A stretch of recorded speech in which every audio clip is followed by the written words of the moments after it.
university system's restrictions on teaching about race, gender, and sexuality, and to reinstate courses canceled under that policy.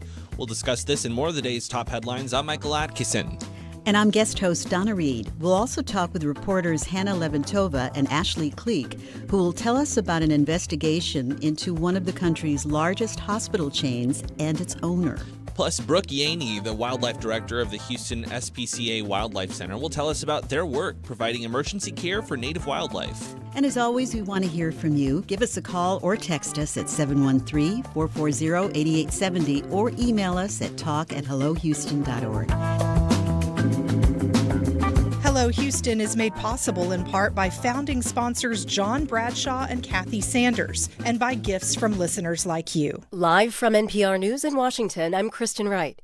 The U.S. Senate race in Michigan is one of the most closely watched. It's seen as a must-win if Democrats want to take control of the chamber. Yesterday's Democratic primary was called this morning for progressive candidate Abdul Al-Sayed after a nail-biter of a night in his contest against moderate Congresswoman Haley Stevens. Al-Sayed spoke to supporters in Detroit a little while ago. I know that it was a bitter end to this very long primary, but I also know that Haley brings the best of herself to her work. She is one of the most committed public servants that you'll ever meet. She loves democracy like I love democracy. And whatever differences that we might have had in the primary, they pale in comparison to what unifies us. Al-Sayed is a former public health official. NPR's Tamara Keith reports on what's next in Michigan's Senate race. The Republicans selected former Congressman Mike Rogers. He was endorsed by President Trump and cleared the field.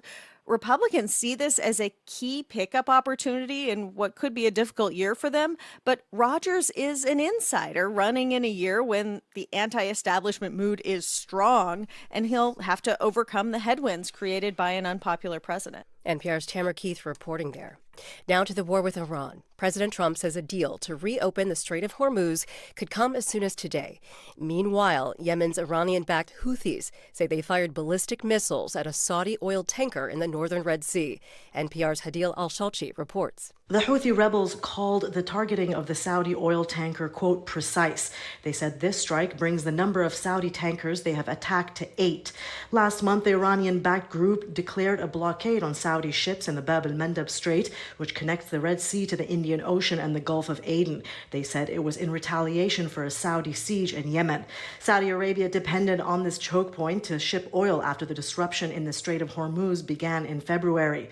The blockade on Bab el-Mandeb threatens to widen the U.S. war with Iran and further affect the world's oil supplies. Hadil Al-Shalchi, NPR News, Istanbul. Elon Musk's aerospace and AI company SpaceX touted growing revenues and shrinking losses in its first quarterly earnings report since its IPO. But as NPR's John Ruich reports, the company spent heavily on AI and research and development. On an earnings call, Elon Musk put a positive spin on the company's progress in satellite communications, AI, and the development of a reusable heavy-lift rocket. The SpaceX team is solving some of the hardest engineering problems in the history of humanity, and I think the team is succeeding. Subscriptions to its satellite internet arm Starlink doubled to 12 million with growing income, but the company remains unprofitable, reporting a loss of more than $500 million during the quarter, with capital expenditures nearly doubling from the prior quarter.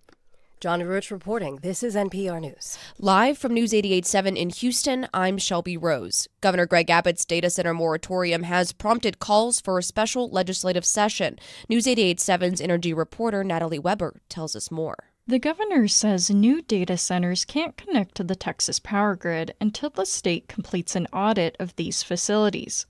But some have questioned the governor's ability to issue this directive without legislation to back him up. Beth Garza is an energy consultant who previously served as the independent watchdog for ERCOT, which manages the Texas power grid. Unless he's willing to call a special session, which people are asking him to do, I'm not sure how you impose the requirements that his edict seems to want to impose. Abbott also issued a directive earlier this summer calling for state regulators to rein in data centers.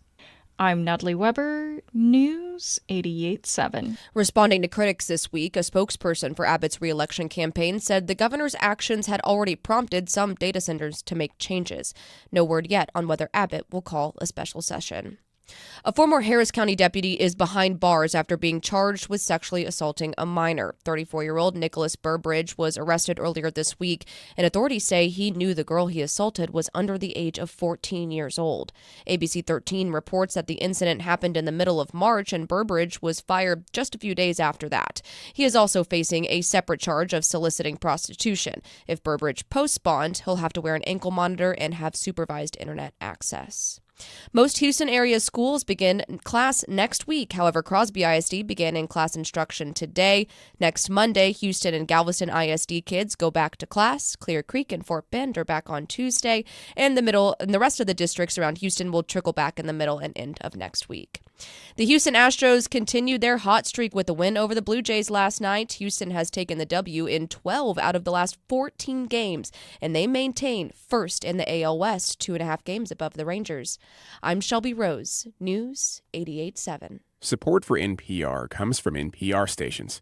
Other contributors include Capital One, offering their premium travel card, Venture X. What's in your wallet? Terms apply. Details at CapitalOne.com. And listeners like you who donate to this NPR station.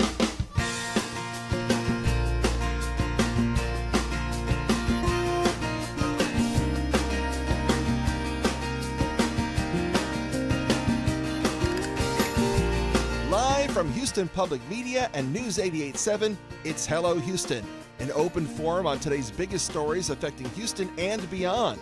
Call now, 713-440-8870, or let us know your thoughts on today's topics by emailing us at talk@hellohouston.org. And now, Hello Houston. Hello, Houston, and it is not Ernie Manouche in this seat. It is once again Michael Adkison, Houston Public Media reporter. In case you missed yesterday's show, I assume everyone is listening every single day, but if you missed yesterday's show, Ernie is on vacation for the week for some well-deserved time off, so I am filling in for him.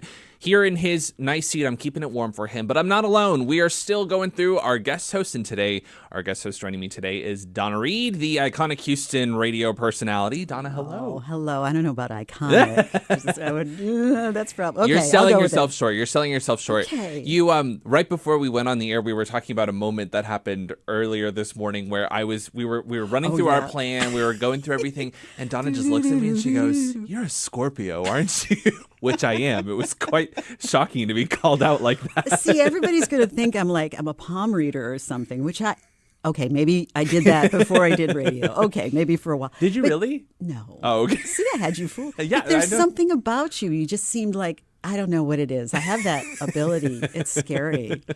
Now everybody's going to wonder. Now everyone wonders really who I do? am. I know. Because when I think Scorpio, I think you're like, you've got malintent. You're No. sneaky. No. They're mysterious. Okay. Okay, I don't want to get off on a tangent on this because then it'll be...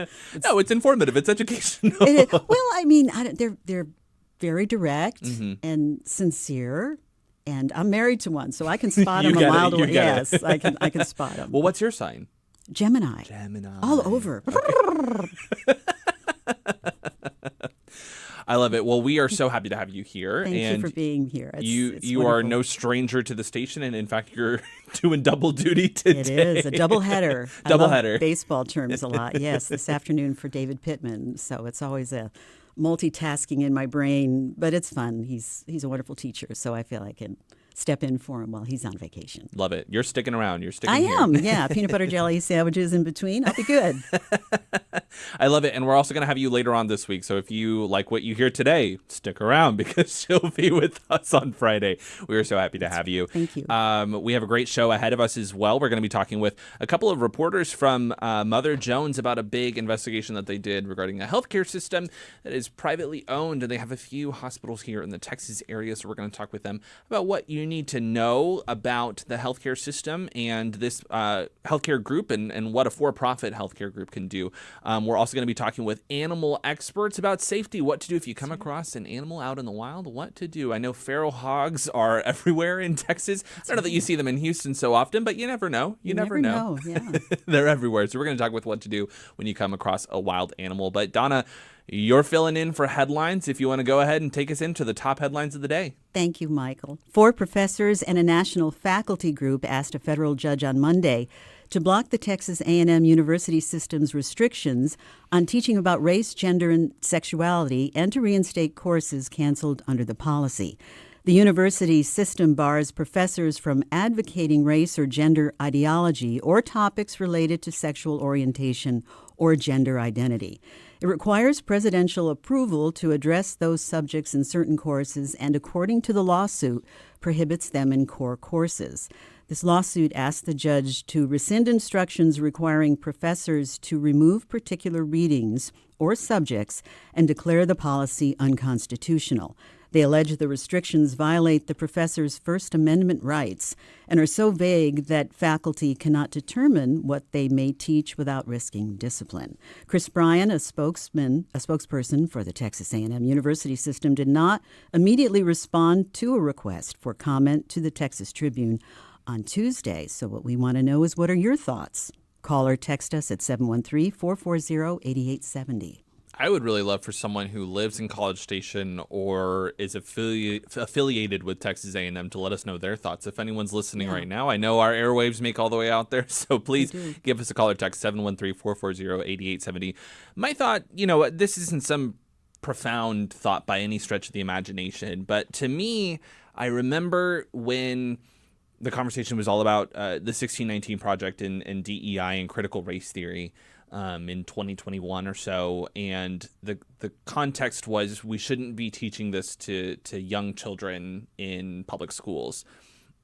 Sure, we can. I'll give you that. But when we're talking about prohibiting, I think, adults from having a conversation about this, it almost is saying that they're not smart enough to make decisions on their own, that they're going to be indoctrinated or what have you. And sure, maybe there's another argument to be had about taxpayer money going towards political topics, political discussions, but just that idea of we can't let adults learn about things and make decisions for themselves has never really quite sat right with me. It's a changing world for sure, because we can think for ourselves. Right, exactly. And I just think of the again, the argument could be made that these are political topics inherently, that, you're going to have discussions about LGBTQ identity and what that means. And not everyone is going to agree on those thoughts, right or wrong. And when you have a public university like Texas A&M, it is taxpayer money that would be funding that discussion. And so, in a state like Texas, I think that is one of the big arguments that's being made by Republicans and people who are in favor of these restrictions would say that we don't want taxpayer money going towards this. But again, it speaks to this, sort of philosophical idea about what university is for and what college is for, and really expanding your horizons and forming your own opinions. I feel like that's maybe selfishly what my college experience was like, was learning so much about the world, whether I agreed with it, whether I disagreed with it, because I just have this pursuit of knowledge that I think is so vital and so special. Well, mine was too. Yeah. It was just discovering new worlds, discovering a new way of thinking. And I was in the military too, so it was a whole different group of people. And you're learning how everybody lives together and does things, and I think it's important to experience everything. Yeah, and like sharing that. You talk about being in the military. I'm sure you see so many different backgrounds, contexts, and people that you see. That's what's so important about growing up, is realizing there's so many other people in the world. And everybody's got to get along somehow or another. Find some common ground and just make it work. Right. I mean, that was part of the whole thing of being in the service, for sure. Yeah, and recognizing, again, that there are so many different viewpoints, that as you grow up, there's a whole world out there, essentially, of people that may not think the same things as you, and sure, you can form your own opinions off of that, but this idea that we can't learn about it, I think, is particularly profound. We refuse to teach about it is pretty stark. That kind of, I've said this before when I've guest hosted with Ernie, is when I covered politics in Austin, I think I always approached any sort of restriction or ban like this from the mindset of, anytime you're telling an adult in Texas they can't do something, it deserves a certain level of scrutiny. And so I think anytime you're telling an adult in Texas they can't teach about this or learn about this, it deserves scrutiny, I think, from journalists and media and how they cover that, essentially. Oh, especially from your end, because you are a journalist and a news story person. So, yes, for sure. It's a changing environment. Yeah, absolutely. That's definitely one of the contexts of I think what we do in journalism is figuring out, the number one question we always get asked is, how do you avoid your own personal politics getting in? And it's a fair question. It's obviously a very valid question. But I think this idea of what is your mantra? What is your philosophy? I think is where I'm coming from when I say, it is that idea of anytime we're talking about restricting a certain person's access in the state of Texas, which promotes personal liberty and personal freedoms, it's worth vetting and it's worth, looking into and again, having that scrutiny. 713-440-8870 is the phone number to call or text. Danny from Northeast Houston is giving us a call. Danny, welcome to Hello Houston. Yes, how y'all doing? Good. How about yourself? Good. Yeah, both as a lawyer and a former person who taught at the law school level in the academy, I feel like if you can't talk about any topic in the university level, then where can you talk about it? I think that this is definitely an overreach. I think the ability to talk about things like as both of you commented, you guys learned a lot while you were at the university, and that's the purpose of the university: expand your mind and learn. You don't have to believe in anything, but that's not in the indoctrination. It's just learning about a topic. So very much, but it's very clear that they don't want anybody to talk about race or sexuality or anything else that they feel like it's taboo. So, Danny, going off of that, I hate to put you on the spot, but I'm curious your thought about what I had mentioned earlier, which was I think the argument from the people in support of this is that, well, these professors who are teaching this are being funded by taxpayers, and we don't want Texas taxpayer money going towards something that we don't agree. It could be construed as politics, essentially. I'm curious your thoughts on that argument from supporters of this policy.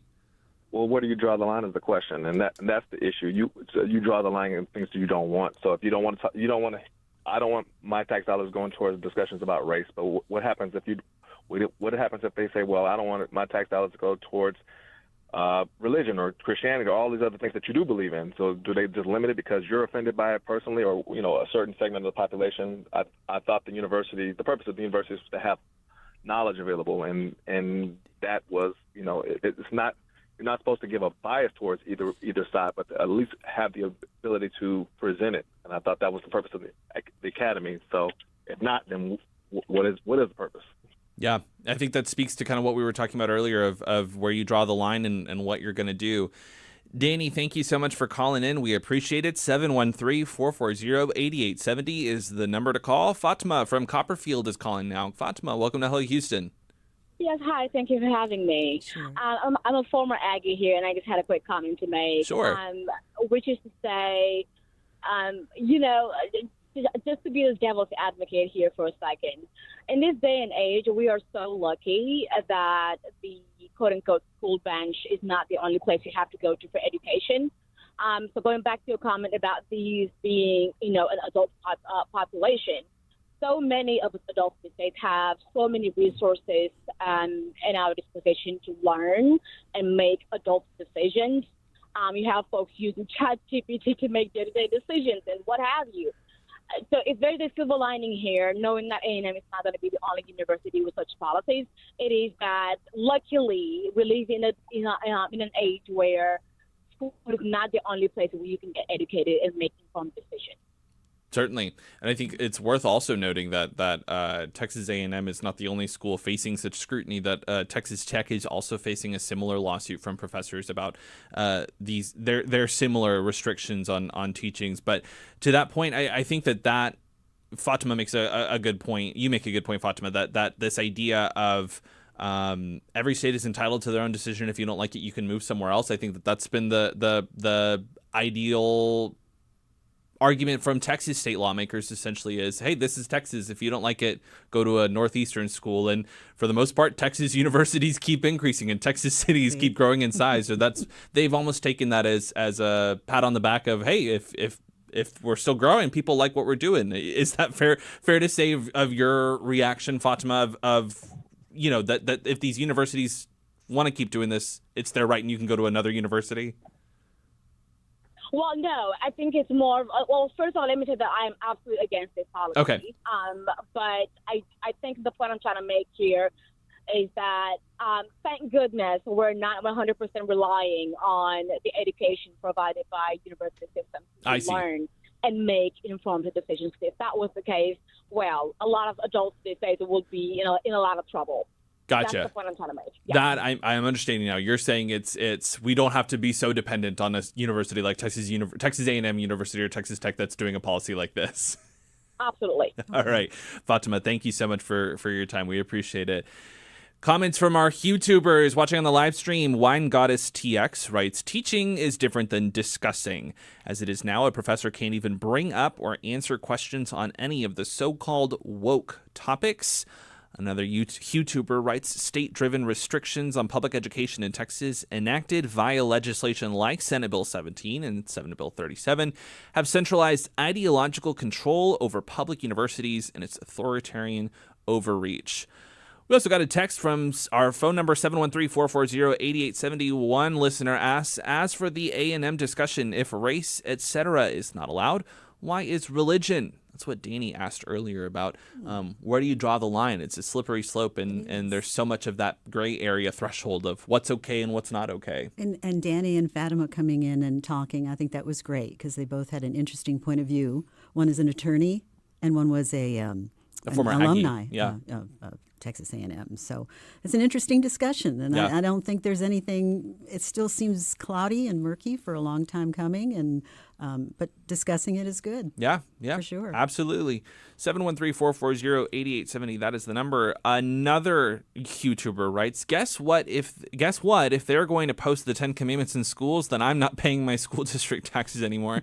We cannot endorse that. That would be illegal to not pay your taxes. But the sentiment there of your taxpayer money going towards ideology, the blade cuts both ways, I suppose, is the argument there, that if you don't want your taxpayer money going towards discussion of race and gender ideology in schools, that maybe you should also consider not having it go towards religious topics of that. And I know we talked a lot about the 10 Commandments in classrooms yesterday, and we all got a lot of phone calls coming, and we're still getting a lot of phone calls about this discussion. 713-440-8870. Kirby from Galveston is on the line. Kirby, welcome to Hello Houston. Hi, thanks for having me on. I think the one thing that's not being discussed here is, and it's an underlying factor, is if you're from Texas or you're from this region or the area, A&M is a highly conservative school with a lot of conservatives, and no one should be surprised that they're trying to limit what can be talked about by things that they don't want their students. People go to A&M to become more conservative. Everybody knows that. You don't hear about UT doing this, do you? You don't hear about the University of Houston having this issue, do you? It's an Aggie land issue. And I just want to say that I think it's hilarious that they're trying to act like this has anything to do with whatever. It's A&M. Come on. Are you serious? And with that, I'm done. Thank you.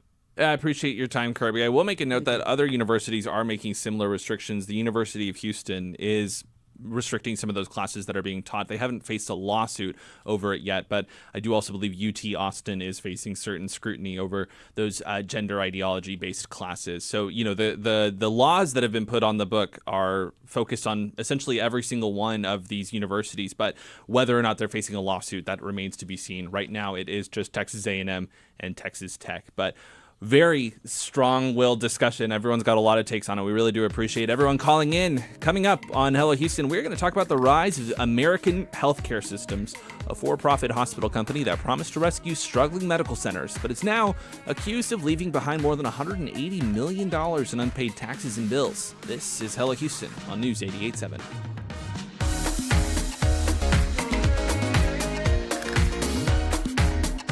Meet Dio Choco. We just took his keys for the day and gave him a Ride Metro fare card. This is his story. Visit ridemetro.org/Choco to find out where is Choco. Those high-tech vehicles? We'll tell you next time on Marketplace.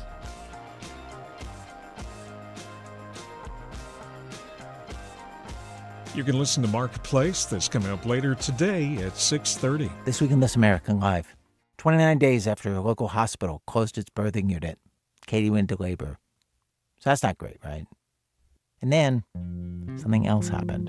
I said, Sasha, then get a chainsaw and cut the wall down because I didn't want the baby to die.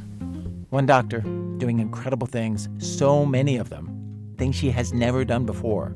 That's this week. This American Life, it's on tonight at 10 o'clock. The Houston Public Media Foundation Board proudly stands with our community in supporting the Resiliency Fund. Their leadership and generosity are helping strengthen the future of trusted local journalism. Thank you to our Foundation Board for investing in Houston Public Media.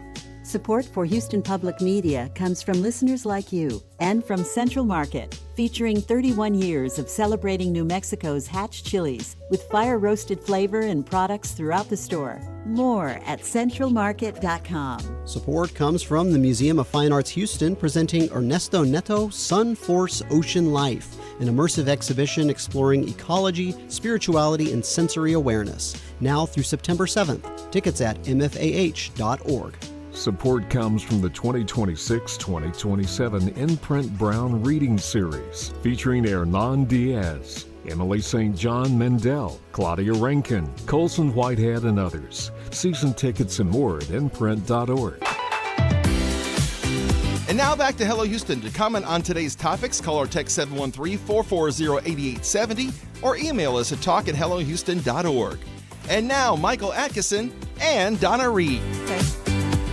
A new investigation from Mother Jones examines the rise of American healthcare systems, a for-profit hospital company that promised to rescue struggling medical centers, but is now accused of leaving behind more than $180 million in unpaid taxes and bills while cutting staff and services. The reporting also explores how those cost-cutting decisions may have affected patient care, including the death of a young woman at one of the company's Illinois hospitals. American Healthcare Systems also owns a few hospitals in Texas, making that investigation particularly relevant here. So joining us now to discuss are Hannah Leventova, who's the special projects editor at Mother Jones, and Ashley Cleek, a reporter and producer at Reveal, who reported this investigation. Hannah and Ashley, welcome to Hello Houston. Welcome. Hi. Thanks for Thank being you with for us having today. us. We appreciate it. Just the first question that I'd love to hear from you guys is your reporting on this, how you first came across this story, and for people who have not had the chance to read the article, what your reporting revealed. So the way that this started was actually Ashley and I did a bunch of reporting about a different for-profit healthcare actor. They're a little bit different than the one we wrote about. They're called Medical Properties Trust. They're a major hospital landlord. And we made a radio show about it. And in the course of that, a number of their hospitals were taken over. The operations were taken over by American Healthcare Systems. And when our reporting came out, we started hearing from employees at American Healthcare Systems and its subsidiaries at their hospitals saying, hey, there was this sort of brief mention in your radio show about this other company, but you should dig in more. There's so much more here. So that was kind of the beginning. In terms of our findings, honestly, one of the biggest ones is that there is just this unbelievable pattern of AHS not paying bills at its hospitals. And, like you mentioned, there are they run 3 hospitals in Texas. That's pretty new. We focused on Illinois because Illinois is actually one of their oldest hospitals, so we could identify the patterns there better because it had been a few years. Hundreds of millions of dollars of unpaid bills, from everything from provider taxes to vendors that provide linens, that provide blood for the blood bank, that provide dialysis supplies, like everything that you need to provide patient care. They're just not paying for, which of course impacts the hospital's ability to provide care.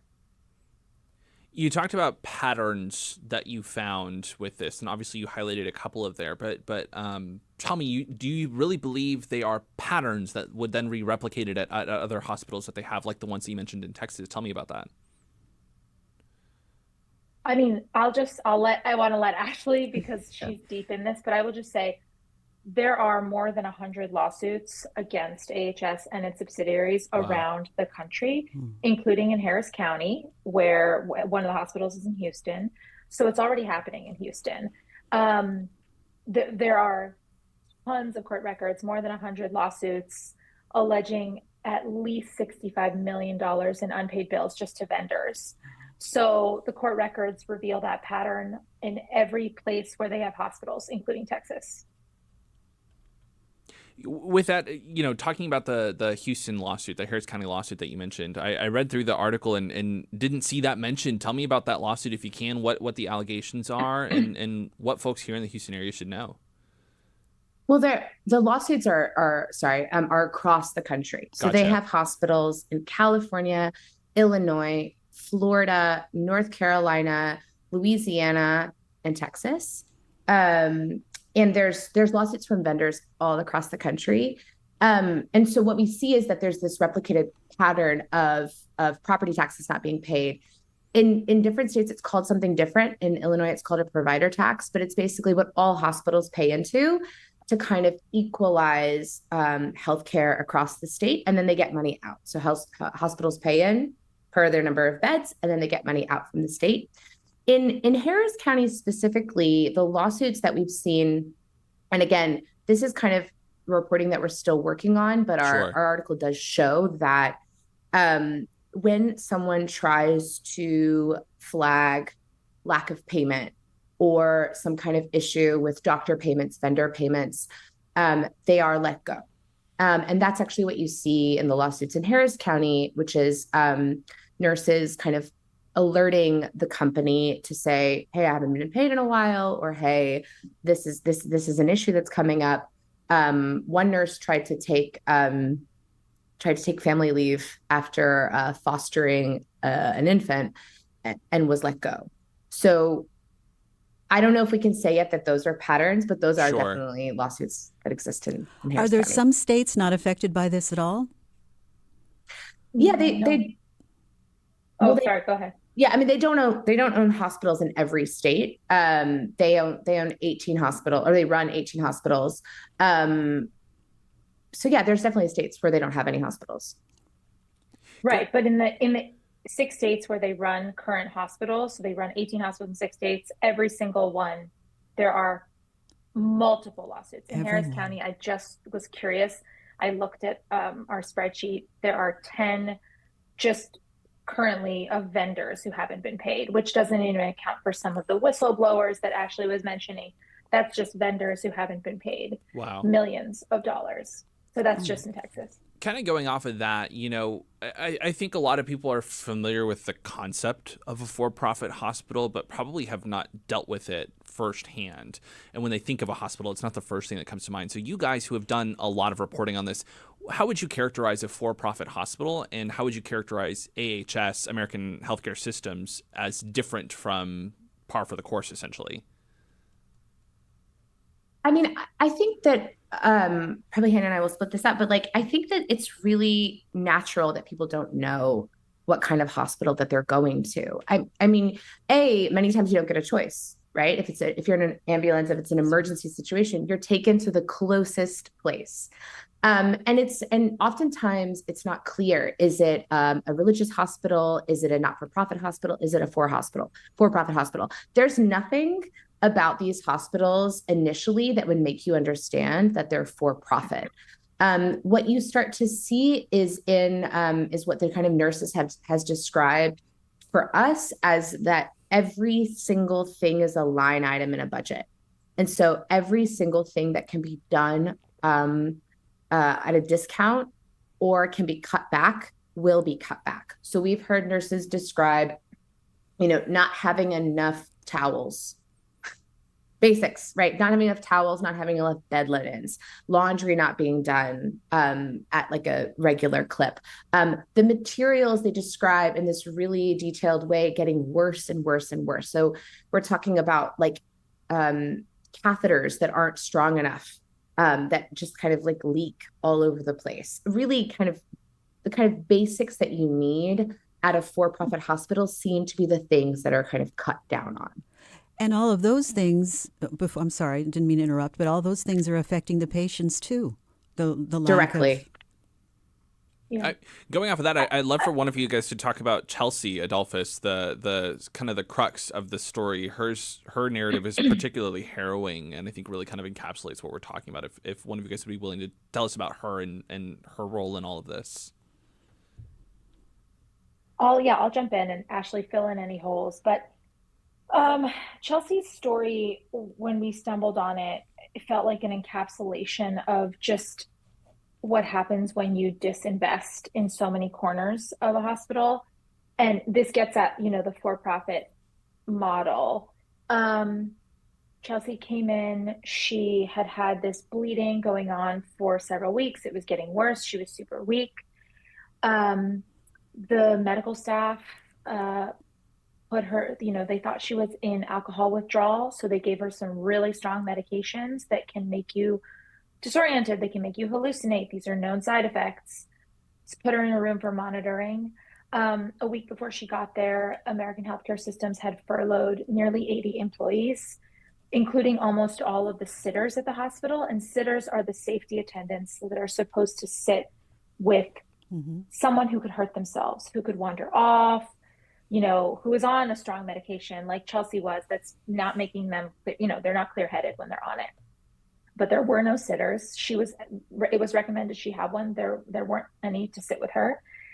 And she wandered, this is a very SparkNotes version, but she wandered away from her room, disappeared. Nurses and security looked for her super briefly.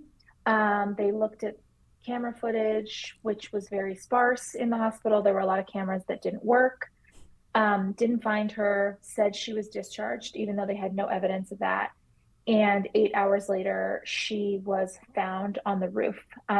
It turned out that she had wandered through a door that opened, didn't have an alarm, got stuck on the roof in temperatures in the low 20s overnight, and she froze to death. I mean, just when you heard her story as a reporter, there's a certain level of detachment that reporters have to have from the reporting that you do. But when you heard your story and you put it so well, where you said it sort of encapsulated exactly what this issue was, just tell me how that impacted finding her story and sort of championing that cause, how that impacted your reporting. I mean, I think that her story just shows, like, it encapsulates also like the vulnerability that we have when we approach healthcare, right? We are not at our strongest usually when we're arriving at a hospital, right? We are either physically or mentally, we need help, right? And so I think for me, Chelsea's story just hit me so deeply, because you can imagine this happening to really almost anyone. I remember telling a friend of mine about Chelsea's story, and her father had dementia, and she was like, well, that could be my dad. Like, he could wander off. He's, he has late stage dementia. So I think finding her story, we had read about her story, and it's really just so atrocious that part of you is like, I don't know. Like, I'm not sure how it would be to report this.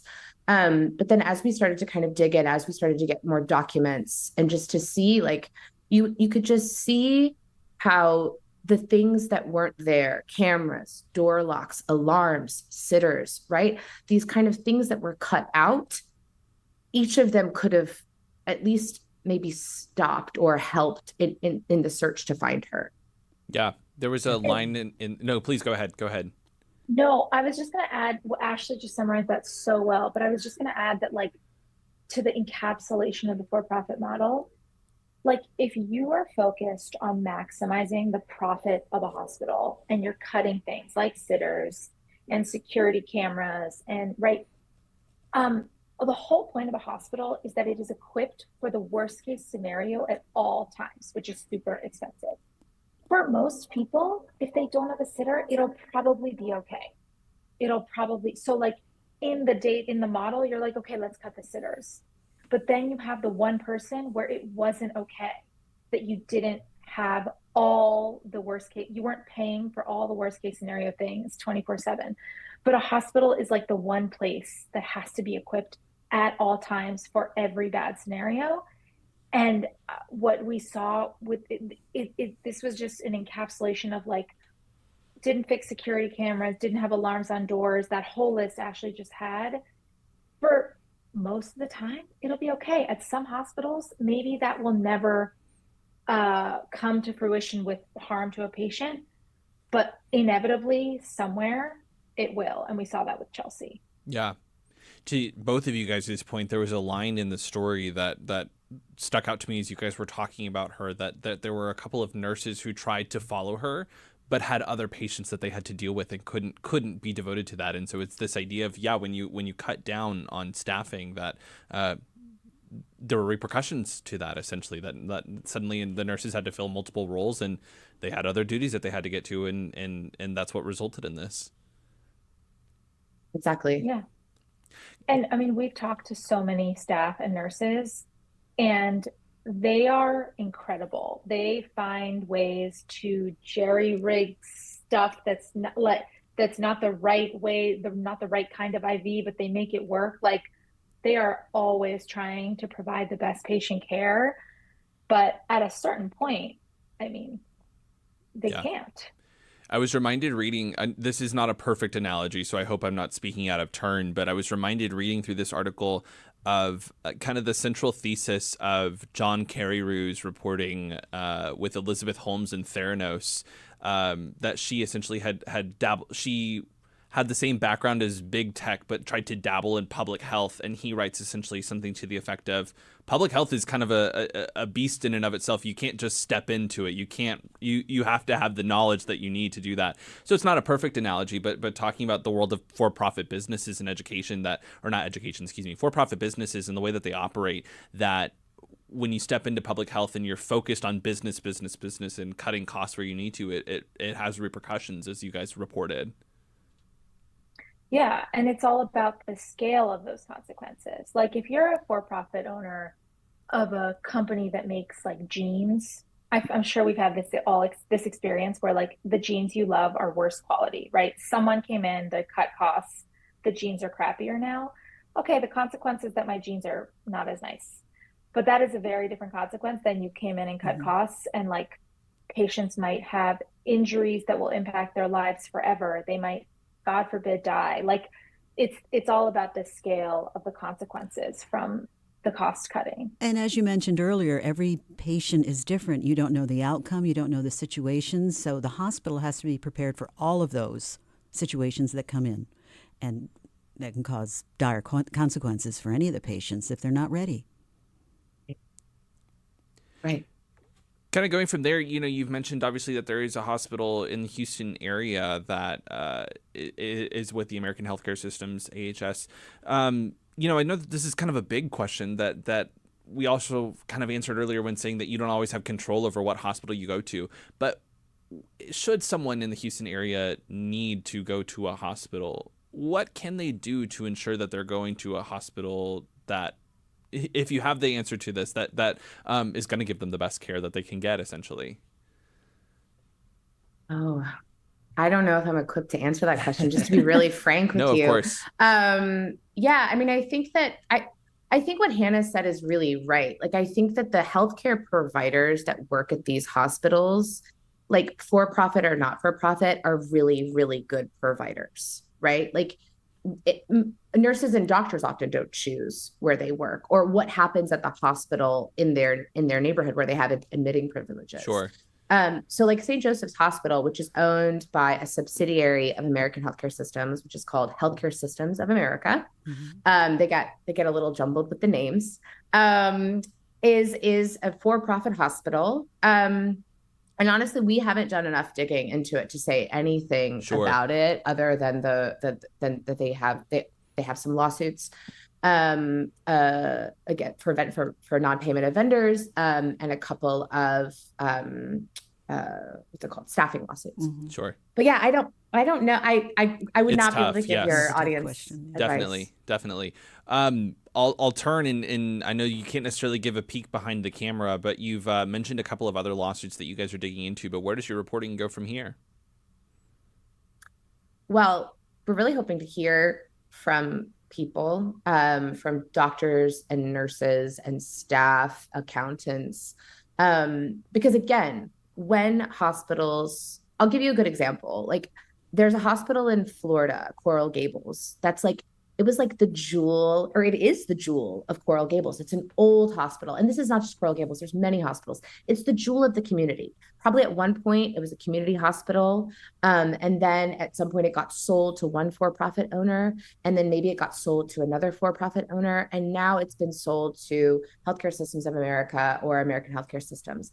At this point, what we're trying to kind of chart is this life cycle. Like, what happens to these hospitals as for-profit owners continue to buy them, rack up debts, potentially go bankrupt, rack up, be purchased by another system. So that's the one thing we're looking at. And honestly, if anyone's listening that would like to speak with us about, hospitals in the Houston area, we would love to hear. And since you started Yes. reporting the story, has there been more doctors and nurses coming forward with discrepancies and so on than you first started doing the story? Like one, for example. Yeah, we've heard from more staff just in the last few days. Really? Just, Wow. Yep. Wow. Mhm. Yeah, I've never had this experience with any other story where, especially I think in, like we've done a lot of for-profit healthcare reporting. Doctors and nurses don't want to talk to journalists, which is fine. They have real work to do. They just want to take care of people, which is hard and stressful, Sure. and then go home. And so to voluntarily be hearing from people is so unique. Yeah. Yeah. Hannah Levin-Tova is a special projects editor at Mother Jones, and Ashley Cleek is a reporter and producer at Reveal. You can find their big investigation at motherjones.com. Thank you both so much for joining us here on Hello Houston. Great story. Thank you both. Thanks so much. Coming up, wildlife safety in Houston. Stay with us as Hello Houston continues.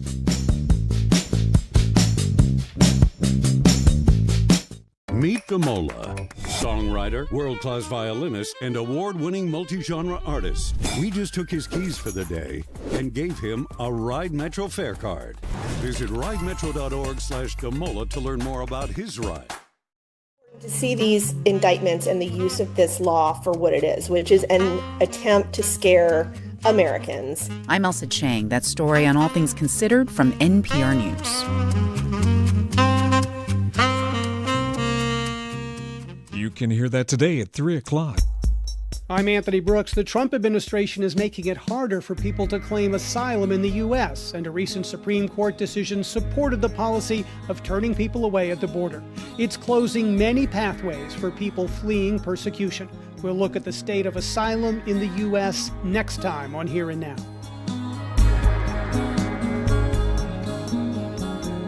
Here and Now.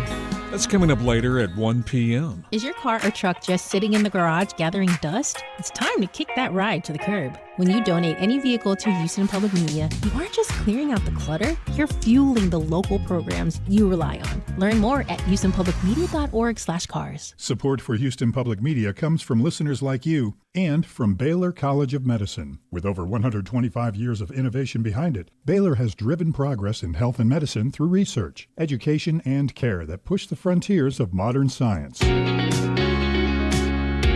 And now back to Hello Houston. To comment on today's topics, call or text 713-440-8870 or email us at talk@hellohouston.org. And now, Michael Adkison and Donna Reed. And welcome back. The city of Houston, much like the state of Texas, is known for having a rich and diverse wild animal population. But what do we do if we encounter a wild animal that's injured or abandoned, and how should we react if we find one that's potentially dangerous? Houston SPCA's Wildlife Center works to provide emergency life-saving care to injured, sick, or orphaned native wildlife. And they also provide long and short-term rehabilitation for these animals with the goal of releasing them back into the wild, which is so cool. Tell us more about their work and to discuss safety around Houston's native wildlife, we're joined by Brooke Yahney, the wildlife director of the Houston SPCA Wildlife Center. And welcome. Hey, thank you so much. Your job must be very unique. It is, yeah. People always, whenever they're coming in to drop things off, they're like, "Oh, you have the coolest job ever." It's like, well, yeah. We were talking earlier. I said hedgehogs. I'm a big fan of the animals. And sometimes people get these exotic pets. Yes. And then they say, and I don't understand this, but I can't do it anymore, so I'm going to release them out into the wild. And obviously a hedgehog, it's from a different continent altogether. Does that happen very often? It happens a lot, all the time. People constantly call us with random animals that they've found that people have probably released out into the wild just because they got a pet they didn't understand, or they weren't prepared for the amount of care or the type of care that it might need. And they just thought, oh, well, it'll be better off if I just put it in the garden or the whatever. And that is definitely not true. These animals animals are not native to our area. They're not equipped to handle the heat and all of the other stuff. Sometimes they can't find the right food that they need. So we definitely recommend, if you're having trouble with your pet and you can't care for it anymore, to contact us or contact a rescue group and try to get it somewhere where someone else can care for it and give it the stuff that it needs. And what phone number is it or website do they go to reach out? Yeah, the Houston SPCA is 713-869-7722 or houstonspca.org. They can contact us, or we can at least give them some recommendations for some rescue groups if we're not able to take it at that time. So then let's flip the script here a little bit. And let's say I'm someone who just saw a hedgehog or saw an animal that is just out in the wild and I know it's not supposed to be there. What should I do?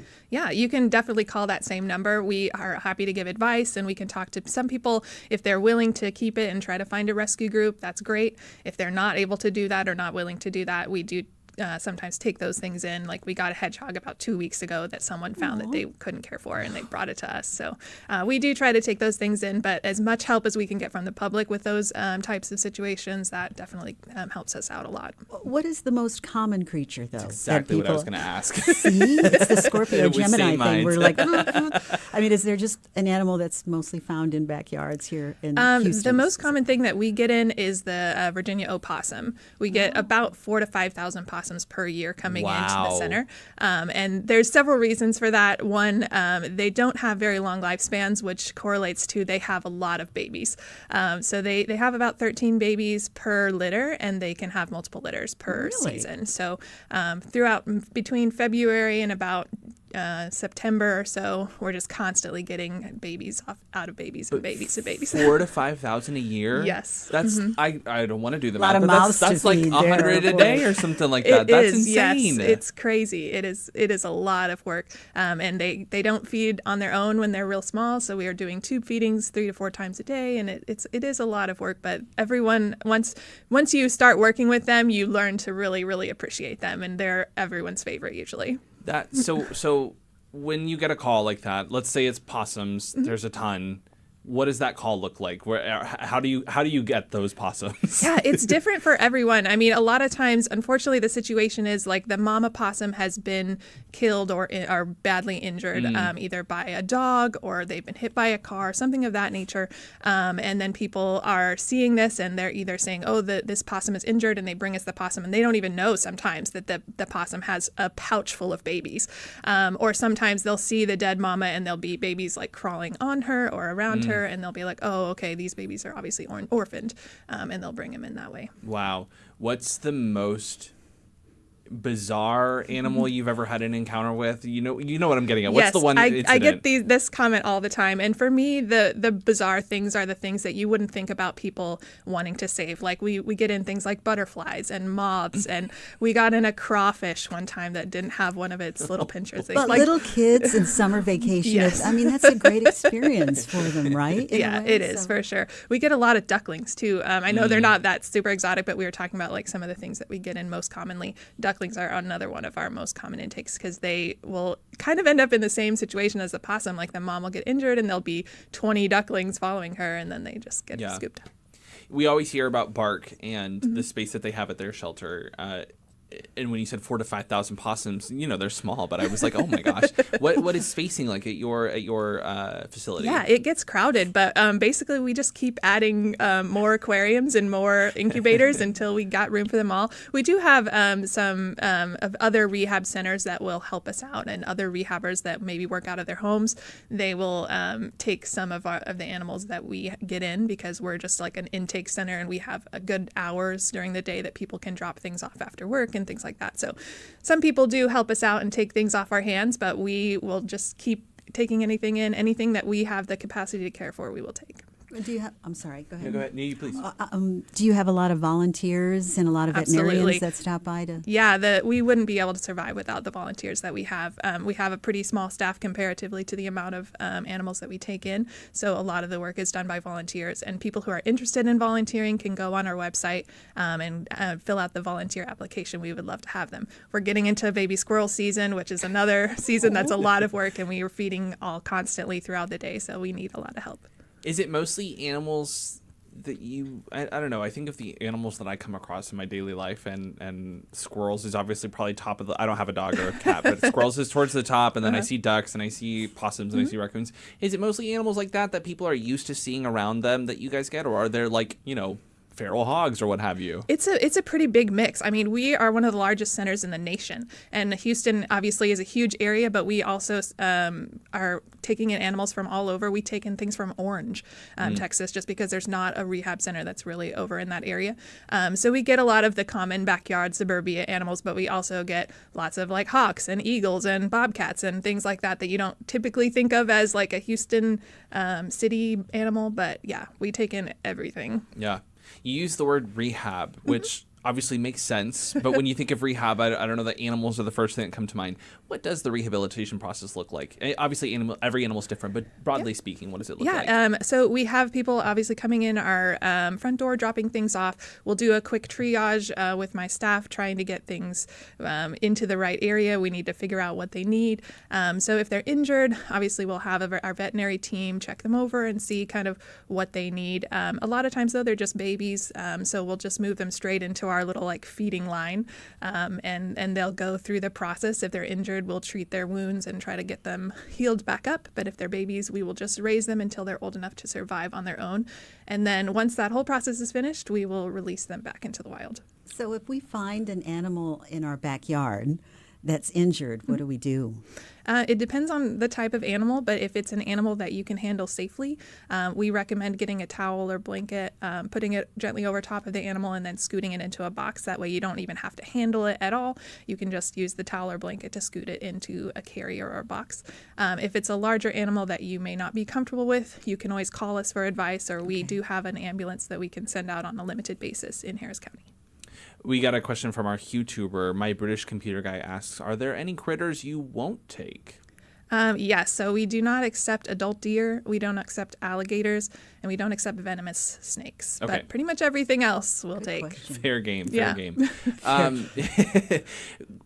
This is a question that I don't know that anyone wants to ask, but how dependent are you on Good Samaritans, essentially? It's so easy to see an animal and not do anything about it. Yeah, absolutely. I mean, we're almost entirely dependent on that. Like I mentioned, we have an ambulance, but it's pretty few and far between how much we're able to count on that. So we really rely on people to see these animals and bring them in. And also people with donations. I mean, we couldn't function without donations from the public. So we're very heavily reliant on people that care about wildlife. And it's great to see those people, because you think about like all the injuries and really suffering that I see on a daily basis, but I'm also seeing the great side of it where people are caring about these animals and they want to bring those things in and get them help. Yeah. Final thoughts in these last few seconds that we have is just, when it comes to encountering animals in the wild that may need some help, just what do you recommend for Houstonians to do?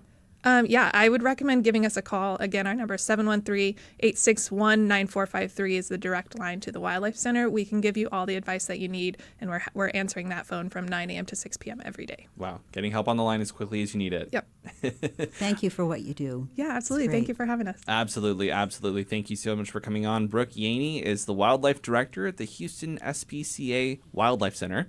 Thank you so much, Brooke, for coming on to Hello Houston. Thank you. Very fascinating discussion as we talk about animal safety and health safety. We're on a public safety mode for this hour of Hello Houston. But we've got quite a bit more coming up in Hello Houston. We're also going to hopefully hear from gubernatorial candidate Gina Hinojosa, and we're also going to talk about a recent Supreme Court decision that could help, or rather a federal court decision that could help over 500,000 Americans with student loan debt. So stay with us as Hello Houston continues.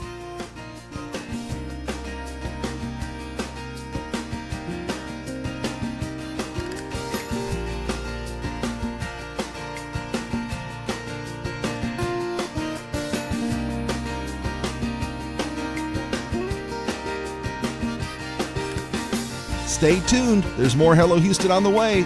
For the latest in local news, subscribe to the Hello Houston daily newsletter at houstonpublicmedia.org. Hello Houston is a production of Houston Public Media. The opinions expressed by the guests of this program are solely their own and do not represent the views of management, staff, or underwriters of Houston Public Media. This is News 88.7.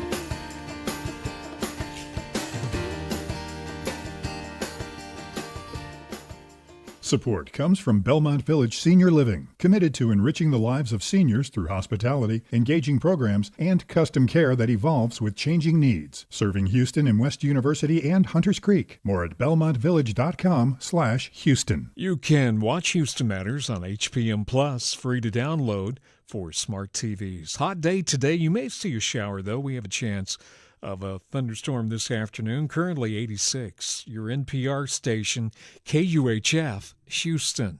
News 88.7, a service of the University of Houston. It's 12 o'clock. Just ahead on this hour of Hello Houston, we'll talk to Democrat Gina Hinojosa as she brings her gubernatorial campaign to Houston today. I'm Michael Adkison. And I'm guest host Donna Reed. We'll also talk with Betsy Mayotte, president of the Institute of Student Loan Advisors, who will discuss a recent landmark court decision that could help over 500,000 Americans with student loan debt. Plus, journalist DaLyah Jones will join us to discuss her essay about the Black Woodswomen of Deep East Texas and why their stories deserve to be preserved. Also, we want to hear from you. Give us a call or text us at 713-440-8870 or email us at talk@hellohouston.org. You can also watch us live on YouTube by going to houstonpublicmedia.org. Hello Houston is made possible in part by founding sponsors John Bradshaw and Kathy Sanders and by gifts from listeners like you. Live from NPR News in Washington, I'm Kristen Wright. Michigan's heavily contested Democratic Senate primary has been decided. Progressive Abdul El-Sayed narrowly defeated moderate Haley Stevens. Michigan Public Radio's Russ McNamara reports the race was among the most expensive Senate primaries ever. Pro-Israel lobby AIPAC and other groups spent over $60 million on ads for Stevens and against El-Sayed. Speaking to supporters in Detroit earlier this morning, El-Sayed focused on his general election opponent, Republican former Congressman Mike Rogers, and bringing all Democrats together. We have a responsibility to assure that we unite to make sure that Mike Rogers never sees the inside of the U.S. Senate. This will be Rogers' second attempt at the office. He narrowly lost 2 years ago to Democrat Alyssa Slotkin. For NPR News, I'm Russ McNamara in Detroit. Virginia's congressional Democratic primary is among those closely watched around the country as well. Former Representative Elaine Luria defeated 3 other Democrats, including a challenge from the left. She's looking to get her seat back. She lost it after serving on the January 6th committee. Luria will face Republican Congresswoman Jen Kiggins in a rematch in November. Both are military veterans. Russia carried out another round of missile attacks in the Ukrainian capital, killing at least 17 people.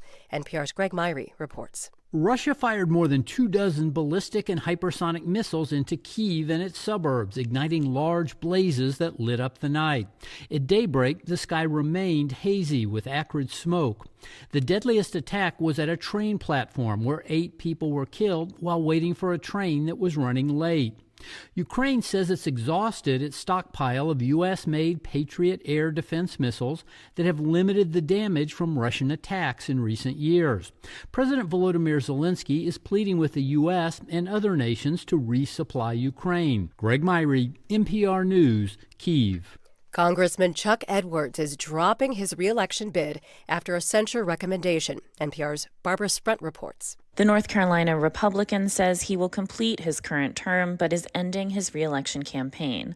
Following a months-long investigation, the Bipartisan Ethics Committee recommended a full House censure after finding Edwards had engaged in unprofessional and inappropriate conduct towards 2 young female staffers. Edwards cooperated with that investigation and has denied any wrongdoing. The committee said it found no evidence that he engaged in sexual activity or propositioned the staffers.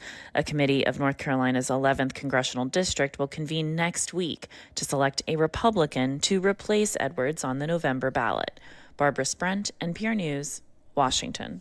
This is NPR News. Live from News 88.7 in Houston, I'm Shelby Rose. Fort Bend County's budget could face significant financial challenges if it doesn't have enough commissioners present to approve its tax rate, according to the county finance director. The 2026-27 budget could mean no cost of living raises for county employees and elected officials, along with delays to capital improvement projects. County finance director Pamela Gubbles says the county would default to a lower tax rate, meaning less money available for county services. If we go with a combination of granting some of the requests today and a COLA, and we do not have a quorum, those items that we grant from the from the request today would also have to go away, because the whole $10.4 million will have to go away. I'll have to reduce that out of the budget in order to make the budget work. Commissioners Grady Prestige and Dexter McCoy have been out since June. They're asking interim county judge Daniel Wong to step aside so the county's 4 elected officials can handle votes while the dispute over the county judge office continues. Commissioners have until September to adopt the budget. Local political analysts say that Republicans should be concerned about recent polling in the Texas U.S. Senate race.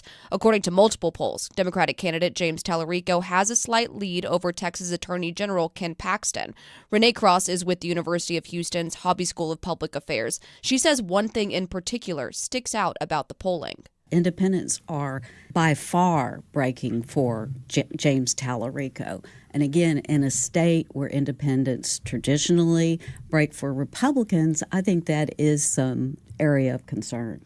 Cross was speaking on Houston Matters. Talarico has roughly 2 to 3 point lead right now, according to recent polling, and Paxton is in Houston tonight for an event. Talarico will be in Pasadena on Sunday. And the Democratic candidate for Texas governor this November, Gina Hinojosa, will be in Houston today. She's hosting a campaign event in South Houston's 3rd Ward, where the focus is going to be on what she calls taking back our power in Texas. Recent polling shows Hinojosa within 1 to 3 percentage points of the Republican incumbent, Governor Greg Abbott. I'm Shelby Rose, News 88.7. Support for NPR comes from NPR stations. Other contributors include DuckDuckGo, who believes AI should be optional and who've been building privacy tools for 15 years. They now offer Duck.ai, where users can chat privately with AI. Duck.ai. This is NPR.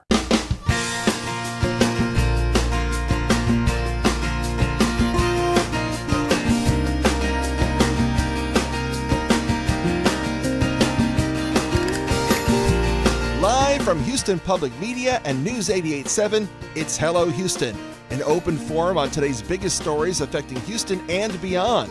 Call now, 713-440-8870, or let us know your thoughts on today's topics by emailing us at talk@hellohouston.org. And now, Hello Houston.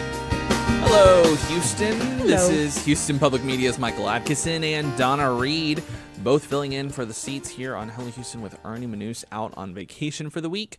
We had a pretty good first hour, I thought. We had a lot of good discussions and a lot of questions asked from listeners and viewers. Yeah. I love that. Interesting topics, and the guests have been wonderful. Yeah. And we've got a great second hour to look forward to as well. We're going to be talking with Betsy Mayotte, the president of the Institute of Student Loan Advisors, to talk about loan borrowers possibly having their federal debt erased with a recent court decision. We're also going to be talking with Gina Hinojosa, the gubernatorial candidate for Texas, later on in just a bit. We're talking about something else that we're looking forward to this evening. Tonight, Donna, what do we have tonight? Ted Lasso. Season 4. I'm ready. You're ready. I'm ready. If you're watching on YouTube, she's rubbing her hands together. I know. I get that visual. I have to sit on my hands sometimes when I'm in the studio because I kind of get things flying away. But I'm really looking forward to seeing what happens with all the characters. Yeah. And I think there's a women's football league coming. Oh, really? I think they're going to talk about that with AFC Richmond. I'm not 100% sure on that, so I hope it's not a spoiler alert or anything. But he's just such a great character. Yeah. And everybody in that story is just, they all work well together. Here's the part where I have to confess, I actually didn't watch Ted Lasso. I know. What? I watched like an episode and just never kept watching. And I feel like I'm missing out on everything. But I thought it was supposed to end with the last season. I feel like that was... I think people thought that, but you have plenty of time to maybe fast forward through the first 3. I feel like I'm a promoter for... Jason's going to come in and go, oh, thanks, Donna. Yeah, right. Just watch it. But and even if you saw the last season, I think that'll keep you. We were laughing. I had an old coworker of mine works in Kansas City as a news photographer for a TV station there. And so he was really big into covering the World Cup. Oh. He got to do that. And so, I got to do that here in Houston. So we would message on Instagram and compare experiences. And he mentioned Argentina's base camp being there. And I'm a big Argentina soccer fan. And I was like, oh, that would be so cool. Argentina right there. That'd be awesome. And then he mentions that England is also there. And I was like, England? We in Houston had one base camp. Mm-hmm. They had two. And then he is asking, or he then references the Netherlands had a base camp there. And I was like, Kansas City? What the heck? They had 4 base camps. And he goes, I think it's because of Ted Lasso. I think everyone just loved Kansas City so much. I think there's something to be said for that. And if you're a producer or a writer, all that stuff works in your favor. Right. So sell me on Ted Lasso right now. Why should I watch it? He's just a growing individual. He's the kind of guy that was like, everything's hunky-dory. And then he realizes, there's a lot of things in life that are affecting my mental health, and I should share that with people. Yeah. And he does. And he gets the support of everyone else. And I think he's got a good sense of understanding the other characters in the show. And he could come in there and be difficult, but he can see that if he sort of plays his cards right and treats people with a little more respect than they're used to, maybe they'll react differently. So that's my takeaway. Whether that's real or not, I don't know. I'm big on characters. Were you big into the World Cup when that was happening? I am. Okay. Yeah, I like all sports. Yeah. I like especially those show times, in the middle of the games, where Sure. they have showtime halftime stuff. I do enjoy it. But that's kind of it in a nutshell. Characters are very important to a story. Yeah. On a series. We were talking a little bit before the show started for this hour. It is Wednesday, and we always do Would You Rather Wednesdays here on Hello Houston. The poll this week was, would you rather have free travel or free food for life? We were split down the middle. 50% said free travel and 50% said free food. This is a tough one. What do you think, Donna? I was going to ask you first. Okay, fine. I got to think about it. If I must, no. I thought long and hard about this. I thought about it for 10 minutes. I really think I would do free travel. I think free food, that's great. And sure, that would be a lot of budget cut out that I wouldn't have to think about. But at this point, I think there are so many places that I would love to travel to for free. And it's such a big investment that it's if I wanted to go to the other side of the world, in total, it's going to cost $5,000 for the trip, $10,000, and I'm a single guy with a girlfriend, so we don't have kids or anything, and I just can't even imagine what it'd be like with the family. That I'm like, I think I would just rather do free travel. I feel like that's just one thing to take off my plate, and then I can go wherever I want. That'd be my thinking. Maybe the moon. Maybe I could go to space with that free travel. What about you, Donna? I love to eat, but I don't like cooking. It's a weird thing, especially, I coined myself as the rock and roll homemaker, Donna Reed, but I really, it's okay to cook, but I would say free food. Yeah. Wow, that would be so nice. This afternoon, something would show up here, or tonight for dinner. Right. Well, let us know your thoughts. Keep letting us know in the comments what you think, if you'd rather have free travel or free food. We're going to go into the headlines. A new poll from Texas Southern University shows Democratic State Representative James Talarico leading Republican Attorney General Ken Paxton in the race for U.S. Senate by 2 percentage points, just within the margin of error. This marks the third consecutive poll that shows Talarico leading Paxton in his bid to become the first Democrat to win a statewide election in Texas in more than 3 decades. This latest poll released Tuesday shows Talarico with sizable leads among women, as well as Latino voters and Black voters. There have been questions about his ability to win votes from Black Texans, who figure to be a key demographic in November's election. Among all likely voters, this poll by Texas Southern University's Barbara Jordan Public Policy Research and Survey Center shows Talarico with support from 47% compared to Paxton's 45%, with 2% leaning towards Libertarian candidate Ted Brown and 6% undecided. Mark Jones, a political science fellow at Rice University's Baker Institute, who co-authored the survey, said Paxton is underperforming among Republicans with support from 85%, while Talarico is overperforming among Democrats at 97%. Let us know your thoughts, 713-440-8870. We have also got someone on the line to talk a little bit about this November's election. State Representative Gina Hinojosa, who is the Democratic gubernatorial candidate, is in Houston today for a conversation about the anniversary of the Voting Rights Act. Representative Hinojosa, welcome to Hello Houston. It's great to be with you. Welcome. Tell us a little bit about being in town today. You talked about the Voting Rights Act. Today, in 2026, the Voting Rights Act is a little bit different than it was just last year after that Supreme Court decision that sort of gutted quite a bit of it. Tell us about where you stand on the integrity and the importance of the Voting Rights Act, even after that decision. Right. Let's remember the Voting Rights Act was signed into law by a great Texas president. That was Lyndon Baines Johnson. The U.S. Supreme Court gutted it about 4 months ago. And now there are no protections. Now there are no rules. The Voting Rights Act was a protection for all Americans. We mostly see Black leaders sound the alarm about it being gutted. But every American should stand with us because it protects secure elections. It protects every American's vote. And now what we know is going to happen next year is that Republicans in Austin, who have been in control for 30 years, have said they will come back next year and slice and dice the state to eliminate 5 Democrats from Congress. 2 years later, we will get another 5 congressional seats from the census because we're growing faster than other states, so we will take congressional seats from other states. If those same people are in power, if Greg Abbott is in power, they will redraw those seats for themselves. That's 10 Democratic seats off the table for Congress. There can be no Democratic control of Congress when that happens, not for just an election cycle, likely for a generation, because Texas becomes too big. The math no longer works. I will be a governor who will veto rigged maps, whether they be rigged for Republicans or Democrats. We have to ensure that the voice of the people is heard. Going off of that, Representative, you also, as your campaign, made your first major TV ad buy for a $340,000 campaign ad that's aimed at closing that gap with Governor Greg Abbott. At the same time, funding has shown that you are falling quite a bit behind Governor Abbott. Tell us about that and what that means for your campaign. So, yes, I'm proud that we're up on TV now. We are reaching more people. Polling shows that as people get to know me, they are with me. That's why we went from 9 points down at the end of last year to just a few points down. Fox News says we're 1 point down right now. We are gaining ground. And listen, we need to raise tens of millions of dollars. Yes, we will do it. We do it with small dollar donations from mostly Texans. Greg Abbott's problem is that you use money to tell people who you are and what you're about.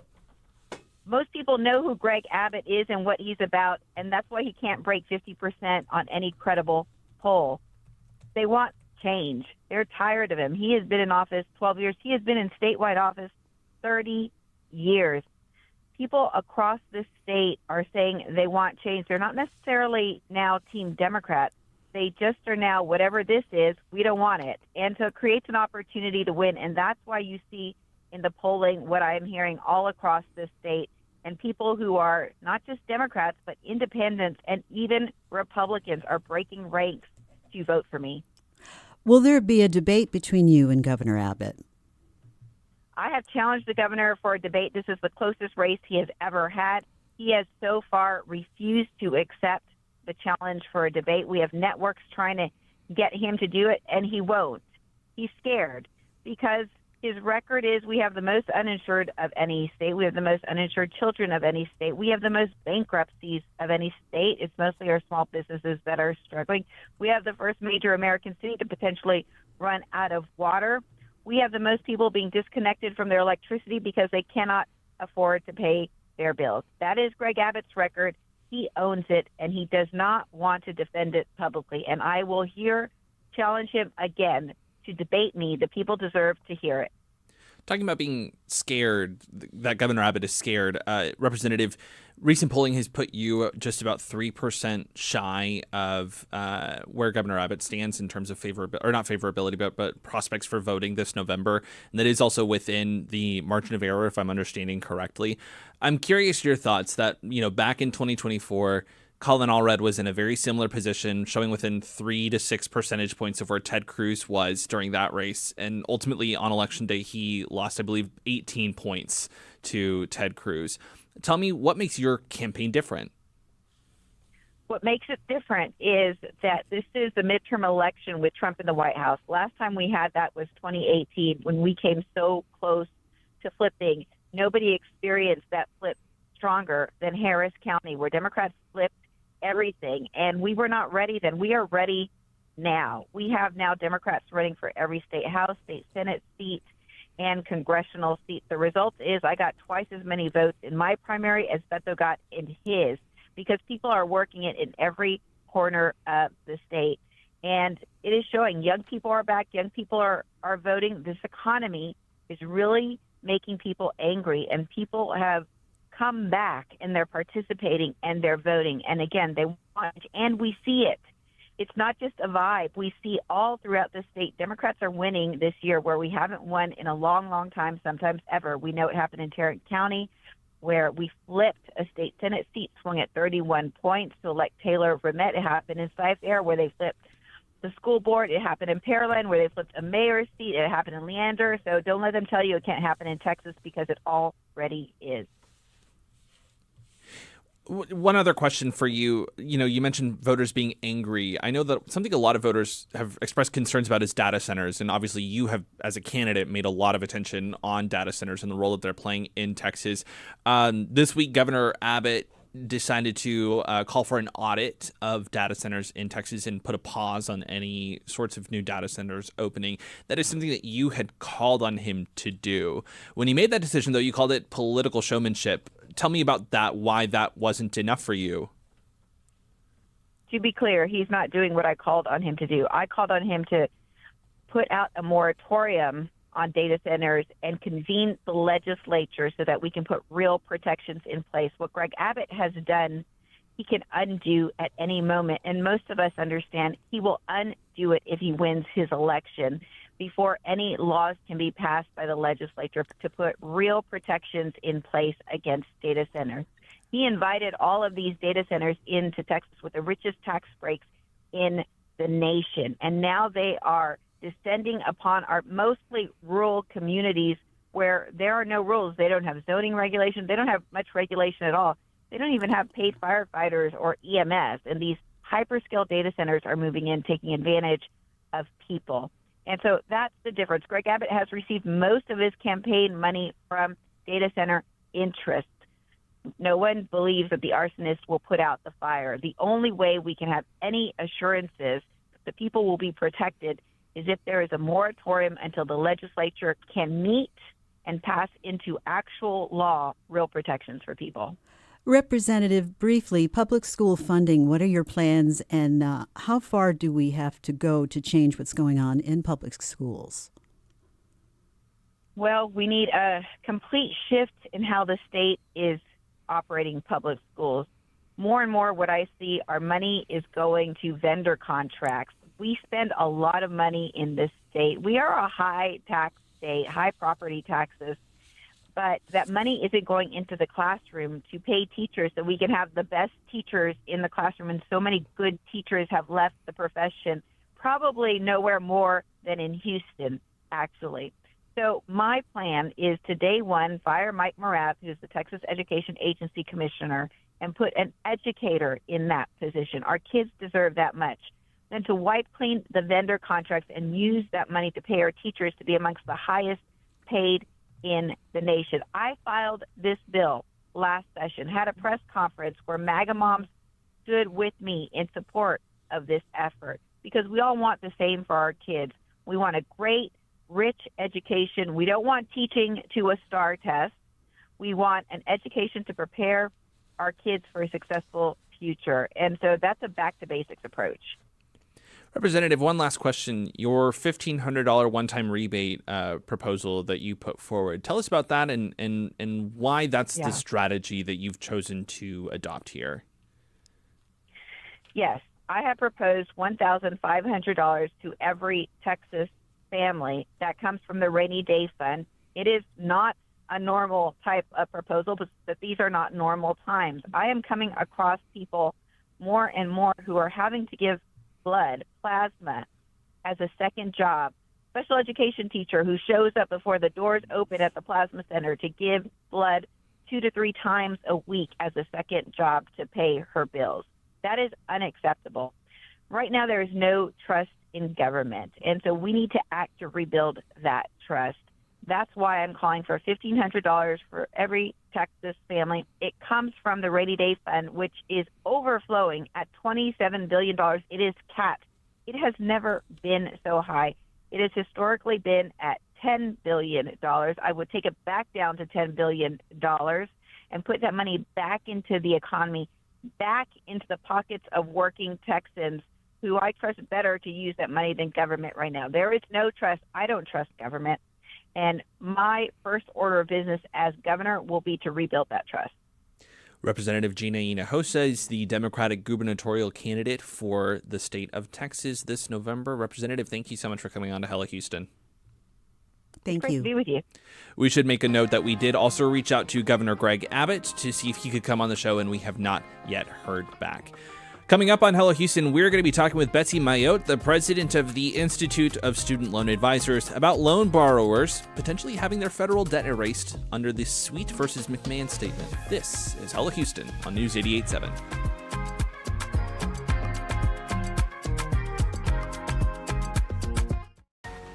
We know you value Houston Public Media. That's why you're watching right now.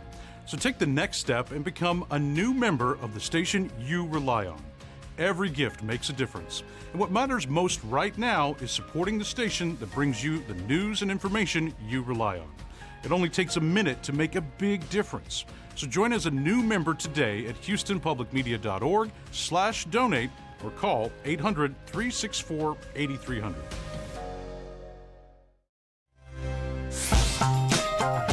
The used cars of yesteryear are nothing like the cars rolling onto used car lots today. It's a computer on wheels that happens to have a battery pack attached to it. I'm Kai Risdall. What am I bid for those high-tech vehicles? We'll tell you next time on Marketplace.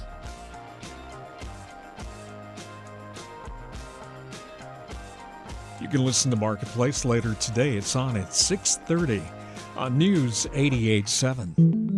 SNAP is the closest thing the United States has to a universal income. It serves the working poor, it serves children, it serves the elderly, it serves veterans, and it provides a basic commodity, food. And some states might choose to end the program altogether. I'm Natalie Kitroeff. That's Today on the Daily from the New York Times. The Daily is on tonight at 7 o'clock. Support for Houston Public Media comes from Chariot Energy, offering electricity plans backed by 100% renewable energy for Texas homes and businesses. Learn more about renewable energy options at chariotenergy.com. Support comes from the Houston Museum of Natural Science in Herman Park, featuring exhibits on dinosaurs, butterflies, stars, and ancient cultures, along with the Burke Baker Planetarium and Cockrell Butterfly Center. More at hmns.org. And now back to Hello Houston. To comment on today's topics, call or text 713-440-8870 or email us at talk@hellohouston.org. And now, Michael Adkison and Donna Reed. All right, last month, the Federal Appeals Court ruled that more than 170,000 student loan borrowers are one step closer to having their federal debt erased under the Sweet versus McMahon settlement, reinforcing protections that could ultimately affect more than 500,000 borrowers. The decision applies to certain borrowers who say they were misled by their schools and whose borrower defense claims weren't decided on time. So joining us now is Betsy Mayotte, president of the Institute of Student Loan Advisors. She's going to explain to us who may be eligible, what the ruling means, and what borrowers should do next. Betsy, welcome back to Hello Houston. Thanks for being here. Thank you. One question that sticks out to me, I know we said we were going to ask you those questions right there. I think everyone who hears student loan debt could be canceled and they start rubbing their hands together of like, here we go, I'm ready to have my student loan debt canceled. Who actually qualifies under this? So let's put this in two categories. As far as this class action suit goes, the people that will get relief are people that had pending borrower defense applications into the Department of Education as of November 2022. So if you never applied for borrower defense, this settlement isn't going to apply to you. However, if you were defrauded by your school, you can still submit a claim. It just will go through the regular process of approval. Gotcha. So how did this come about? What led to this decision that they could have their debt canceled? So this is kind of well, I'm going to air quote, fun story. So back under when the Department of Education secretary was Betsy DeVos, so not this current administration, but under the first Trump term, she expressed disagreement over whether borrowers should be able to get their loans discharged due to school fraud in the first place. And she essentially refused to process the pending applications. Now, borrower defense is written into federal law, and the Secretary of Education can't say, nope, don't want to do this. So that led to the Sweet, which is now called Sweet versus McMahon, because we have a new secretary, Sweet versus McMahon court case. And that's gone on for the last 7 years. And ultimately, the court said, no, you can't just decide not to process these. And in the end, what ended up happening is anybody who had a pending case, whether they were eligible or not, the court required the Department of Ed to discharge the loans. So as I understand, Sweet versus McMahon, the decision came from a federal court, but not the Supreme Court. Is that correct? That's correct. Okay, so what do you, I know that you are not a judicial watcher per se, but, you know, is there a possibility that the Supreme Court could then come in and say, actually, we reverse course, you know, this can't happen essentially? No, I mean, at this point, I think the case is, in my opinion, you know, Sure. I don't have a crystal ball, but in my opinion, at this point, it's over. I mean, what was announced last month was really just sort of part two to all of this. There was already a whole, you know, hundreds of thousands of borrowers that had their loans discharged under this case, and these new 170,000 borrowers were what we call post-class borrowers. So I think this is over, in my opinion. Gotcha. So if I'm someone who wanted to take advantage of this, if I qualify? Well, let's actually start there. How would I know if I qualify or not? Well, if you didn't already have a pending borrower defense application into the Department of Ed as of November 2022, you don't qualify under the settlement. But if you do think you might have been defrauded by your school, you can apply for borrower defense. And again, you know, they'll actually look to see whether you're eligible or not before they approve or deny it. And you do that through studentaid.gov. Now, the parameters around borrower defense are fairly narrow. You know, there's a lot of people that feel that their school did them wrong, and they may very well have. But in order to qualify for borrower defense, you have to show that they lied about things that caused you to enroll in the school in the first place. So an example I like to give that's actually a really common one is, let's say the school advertised that they have a 90% job placement rate, but in reality, they only had a 10% job placement rate. That could be a reason for borrower defense. If they advertised that the cost of the program was $50,000, and in reality, the cost of the program was $100,000, that could be a reason for borrower defense. What's not a reason for borrower defense is you got kicked out of the program, or you aren't making the money you thought you were going to make, or you weren't able to get the job that you were hoping to get, or if you slipped and fell and got injured on campus, or a civil rights or discrimination violation. Those might be actions you would take with a lawyer and sue the school, but they're not a reason for borrower defense. What is the most common questions you get about student loans in general still? Today, in August of 2026, the most common question I get about student loans is, what payment plan should I pick? Yeah. And what's your answer to that? And your answer, yeah. It depends. I come back with, you know, how much do you owe? What's your income? Do you work for a nonprofit or government employer? And when did you take your first student loan out? Ever. I need all that data to really help determine. And then also, you know, everybody has different financial goals and financial situations. So there's no one blanket answer for every borrower. So a student, they're a senior this year, they've got plans, the big plans. How would they reach out to you if they had a question about loans and paybacks and all that kind of stuff? So while we can answer and do answer questions about how to pay for college, that's sort of not TISLA's niche. Our mission is to help people that already have student loans figure out how to manage them.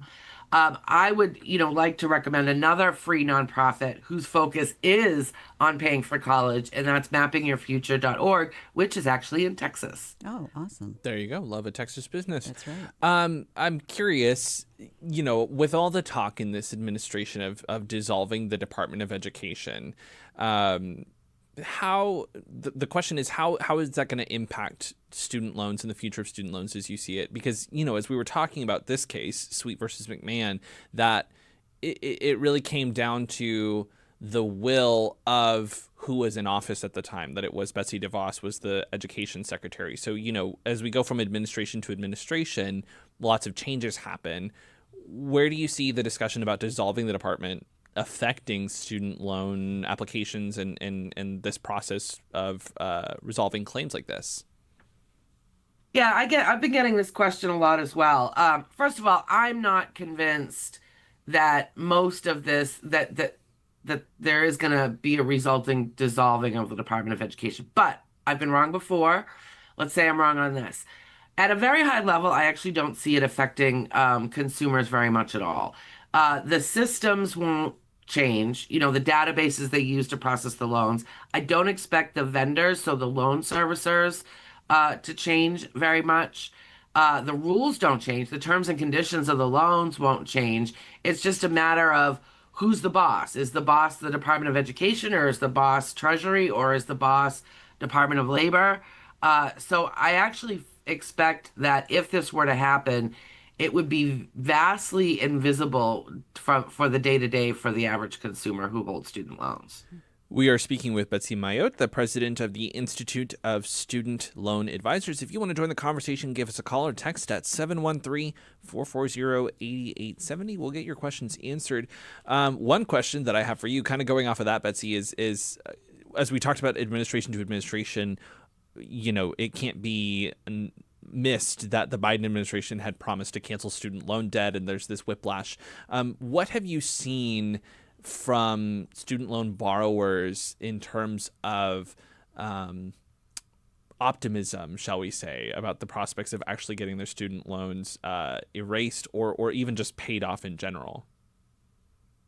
Yeah, I'm really glad you asked this question because I think this is kind of being underreported.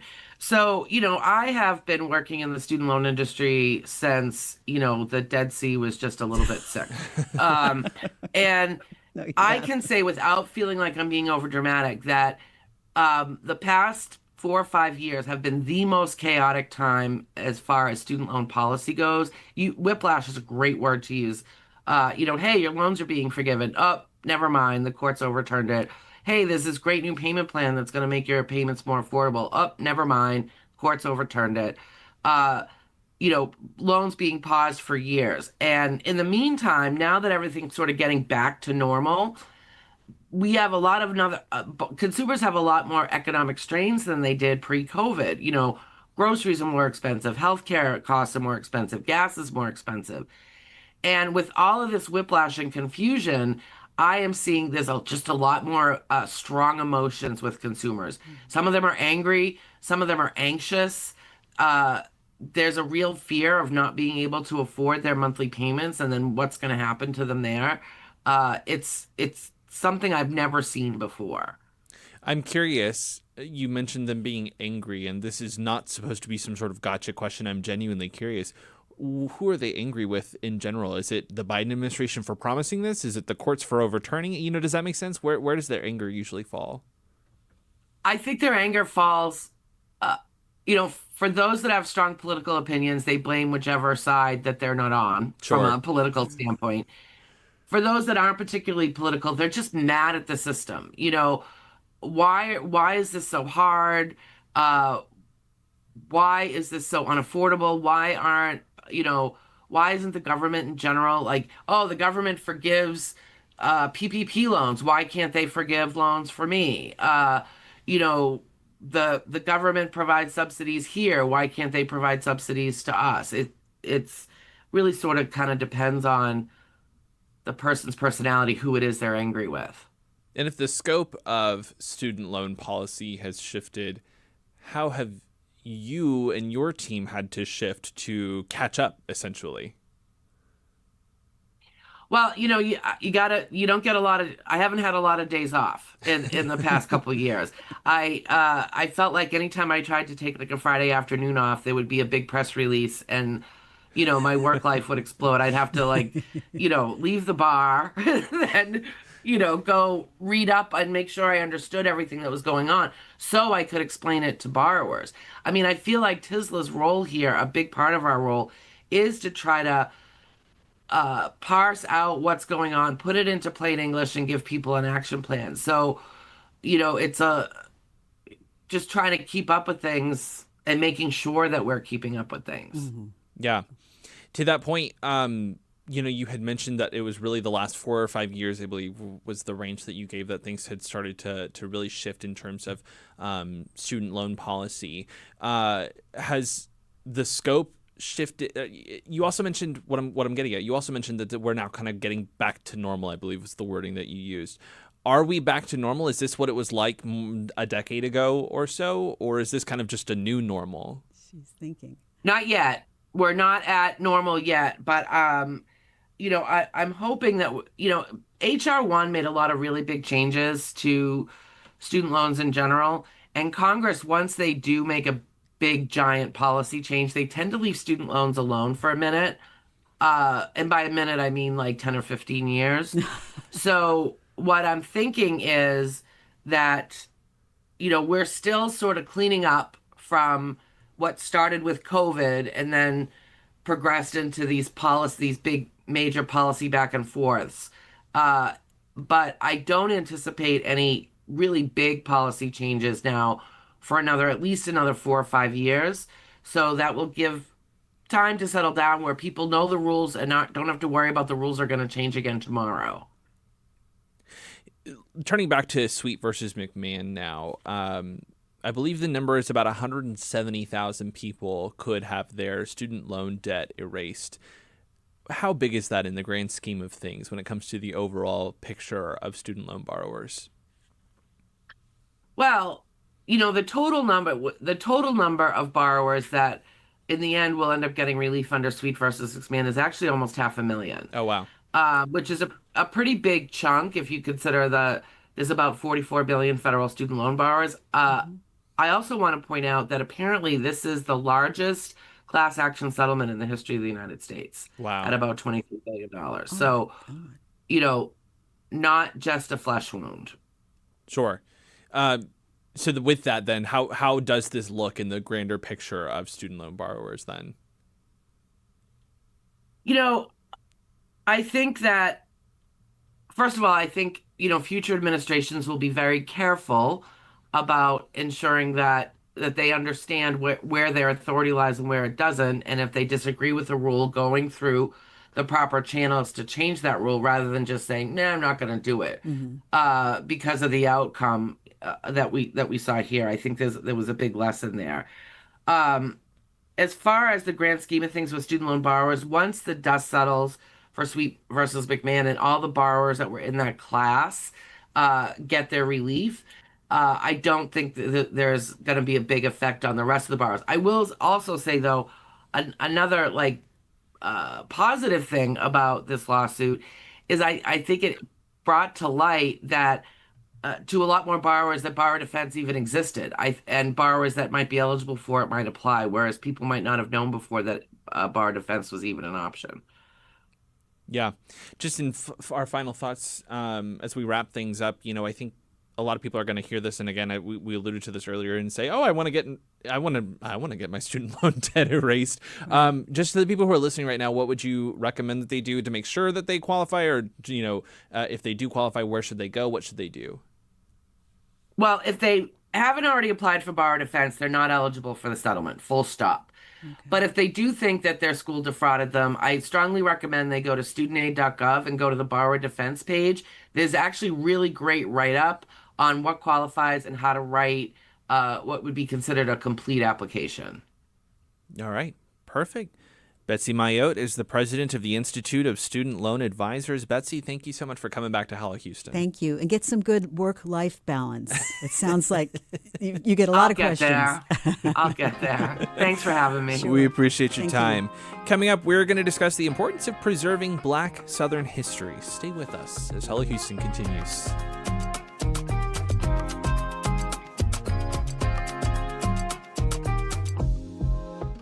It's not just your car. It's the one that brought your kids home from school, took you cross-country, held memories, laughter, even a few breakdowns. When it's time to let go, give your car a new purpose.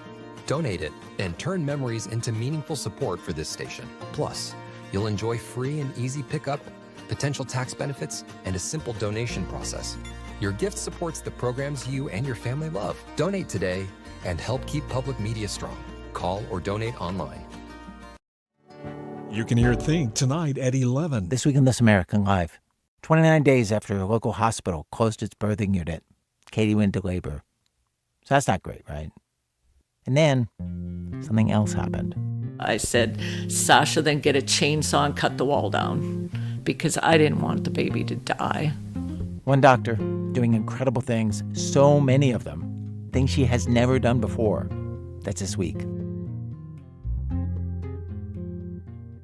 This American Life, it's on tonight at 10 o'clock. Is your old car just a background in the garage? Put it to work for Houston Public Media. We'll take your car, truck, and so much more in any condition. It's free for you, and you'll support the local journalism you rely on. Learn more at houstonpublicmedia.org/cars. Support for Houston Public Media comes from listeners like you and from attorney mediator Ron Bankston, providing in-person, video conference, and hybrid mediation and arbitration services.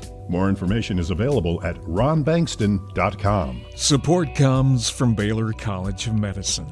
With 125 years of innovation behind it, Baylor has driven progress in health and medicine through research, education, and care that pushes the frontiers of modern science. Support for Houston Public Media comes from Texas Mutual Insurance Company, a workers' compensation provider committed to helping Texas communities and emphasizing safety. More at texasmutual.com/TexansGetIt. And now back to Hello Houston. To comment on today's topics, call or text 713-440-8870 or email us at talk@hellohouston.org. And now, Michael Adkison and Donna Reed. For many people, the woods are simply a place to visit. But for others, they're a place where history, identity, and family are deeply rooted. In a very powerful new essay for the Texas Observer, A Love Letter to the Black Woodswomen of Deep East Texas, writer DaLyah Jones explores how generations of Black women shaped her understanding of home, resilience, and belonging to that big thicket. The deeply personal piece also opens a larger conversation about Black Southern memory, freedom colonies, and the stories that are often too cut out of the Texas narrative. Jones, as we were just talking before we turned the microphones on, is an 8th-generation Afro-Texan, founder and editorial director of the Pecan Project, Preserving Essential Cultures and Narratives, and her work focuses on preserving those Black Southern history and stories through journalism, storytelling, and community engagement. And she is now with us in the studio to talk about the women who inspired her, the power of place, and why preserving those stories matters now more than ever. DaLyah, welcome to Hello Houston. Welcome, DaLyah. Thank you all for having me. The piece is so powerful. I read through it, and I'm just so curious of what motivated you to write that story. I think... So growing up, a lot of my storytelling started from being around the women in my life. So the oral histories that are sort of shared over the kitchen table, around fires, you know, during like family reunions and family gatherings. But in particular, one person that I always give reverence to is Dr. Reverend Betty Kennedy, who is actually teaching Black history and doing reenactments of women like Sojourner Truth, Maya Angelou in our community when our schools, our public school system wasn't necessarily emphasizing Black history or Black stories. My aunt, who was a history teacher or an English teacher in Baytown at the time, would come down during the summers or during her times off to take me to Reverend Betty Kennedy's house to sit at her feet. And it's there where I would kind of hear more about Black history, Black resilience, about, cowrie shells, about African traditional values. And that really cemented the storytelling aspect of what I do now. I think a lot of people may not know the history of East Texas and the woods and what it's meant to the Black Texans that sort of shaped that community. So if you can, just a brief sort of Spark Notes history of what that community means to the Black Texans. Yeah, so I think everything is better explained in context. So historically, deep East Texas and East Texas and even Central Texas are some of the blackest regions of the state. Texas is actually the blackest state by population. And so if you look historically at where plantations were located, it was in Central Texas, deep East Texas. And so around these areas, you would have, lots of folks who are marooning, right? So these are people who escaped slavery to create their own communities within the thicket or within the woods that was away from plantation life. And then during Reconstruction, we see the emergence of over 550 Freedom Colony places, which are essentially towns or communities that are set up by formerly enslaved folks where, they had their own schools, they had their own churches, really trying to create somewhat of a life away from a lot of the white violence that ensued in Deep East Texas. My family goes back about 8 generations in Deep East Texas, and before that, I've tracked them to Louisiana and parts of Tennessee as well. And my family also goes back, and they were raised up in the oldest parts of Deep East Texas. So we know that Nacogdoches is actually the oldest town in Texas. Around those areas, we have places like San Augustine, Chirino, right? These are places that are established by the founding quote unquote fathers of Texas. And so I think what's important about narrativizing the oral histories and sort of the lineage of Black folks in these areas is to really savor and helm up the experiences, but also even more importantly, the extraction that took place from these communities as they were trying to build resilient communities too. As you were growing up and you heard all these stories, in the back of your mind, did you think, I'm going to write an essay? No. No? I wanted to get away from home. You did? Yeah. I think that a lot of folks who grow up in small towns, and for me, I love to travel, I love to adventure, and I really got that spirit from my grandmother, who's very much the same way in her truck. You can see her driving on the back road. Skips generations sometimes. It does. I could say that. It does. I really hated where I grew up for a long time because of a lot of the violence, because of a lot of the trauma. I wasn't able to either contextualize it or explain it. And it wasn't until I left home, it wasn't until I went to college and I was like, oh, like something was wrong. Like there was an injustice that was happening in your community. And also you are so very rooted in who you are and you know what your family's legacy is. And that's actually something that's very rare, and I didn't realize that until I actually went away.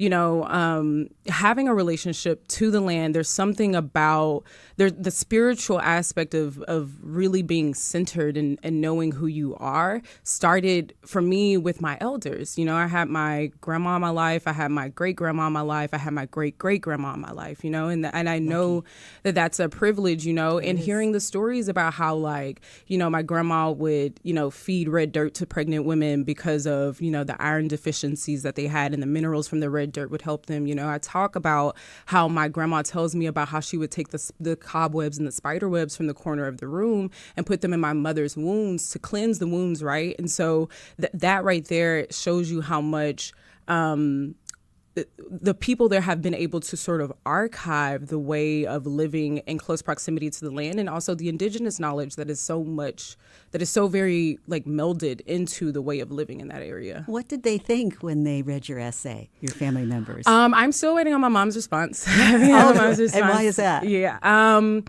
I think that my mom is taking her time, which is fine. I also think that a lot of the things that I write, even though it's for the people back home, a lot of them don't necessarily engage it, not because they don't care, but because we live that reality. Yeah. You know, like my family doesn't know me as the writer. They just know me as D. You know, whenever I'm, creating like oral history projects and, artworks and all those things, it's like, well, this is just like who we are.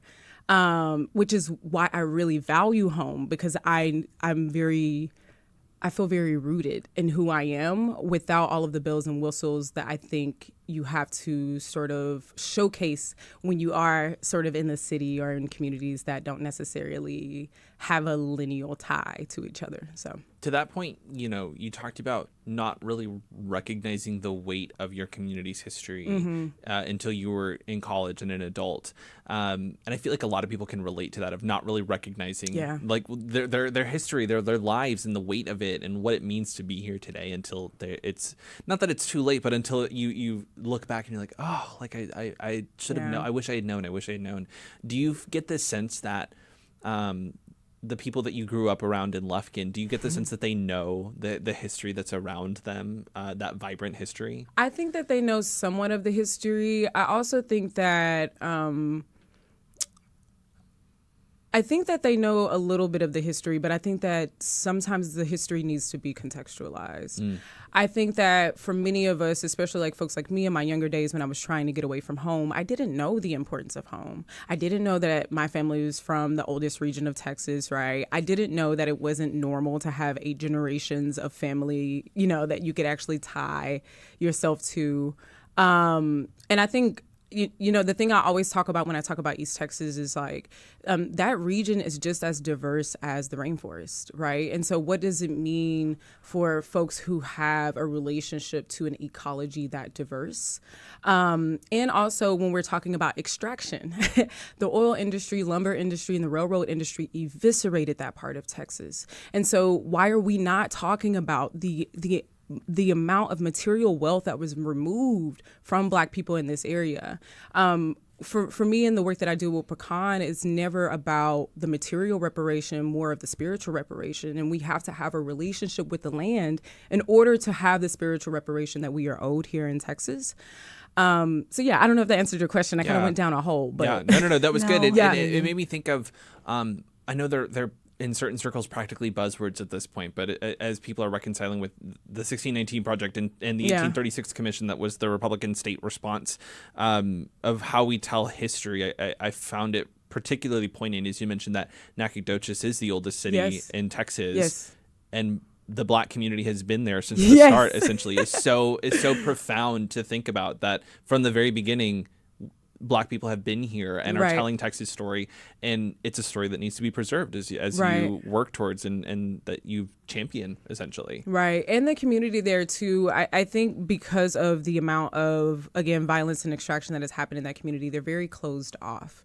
And so it's very hard to get into these communities because these people don't necessarily know who to trust. And I think it's a great privilege of the work that I do, that my colleague Brianna Blewett, whose family also has a freedom colony in Deep East Texas, Carrington Tatum, whose family is from Marshall, Texas, right? I think that, and I just also want to lift up Victor Givens, who's doing work out of Crockett, and also Stacy, who's also doing work with the Nia's daughters, with Shankleville, right? Like these stories and these archives are just, they're so essential to how we need to be organizing our communities, right? Like if we're talking about freedom colonies and the ways in which they've been able to be resilient, there are networks and technologies that our ancestors honed so that they could safely communicate with each other, right? And also, I'm also just thinking about like the historical context of like how Marshall, for example, was where some of the first sit-ins, even before SNCC started, right? Like the first sit-ins were tested in the state of Texas, and we should know that history. And we need to understand how we need to emphasize how important African Americans in particular have been to the shaping of this state, so. What's next in your writing?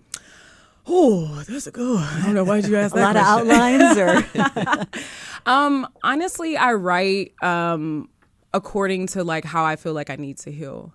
And so that essay was what I needed to get off my chest in order to really rectify the very layered, complicated relationship I have with being a proud Deep East Texan, and also understanding that extraction that I talked about earlier has made an impact on my community. Yeah. So I don't know what's next. Maybe writing more about the oil and gas and railroads. So well, now future generations will know this rich history. Correct. Because of you. It's So a very good start. powerful essay, DaLyah Jones. Thank you so much for coming on Thank to Hello you. Houston.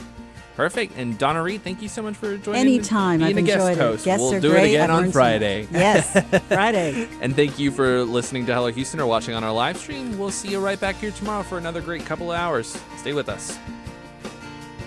Thanks for listening to Hello Houston. Join us every Monday through Friday from 11 a.m. to 1 p.m. to talk all things Houston. The Hello Houston production team includes Garrett Bowman, William Menivar, Laura Walker, Jen Altide, Todd Holslander, Jayla Rhodes, Mark DeClaudio, Tom Carter, and Jim Kovacic. For the latest in local news, subscribe to the Hello Houston daily newsletter at HoustonPublicMedia.org. Hello Houston is a production of Houston Public Media. The opinions expressed by the guests of this program are solely their own and do not represent the views of management, staff, or underwriters of Houston Public Media. This is News 88.7. Support for Houston Public Media comes from Chariot Energy, offering customers electricity plans that match their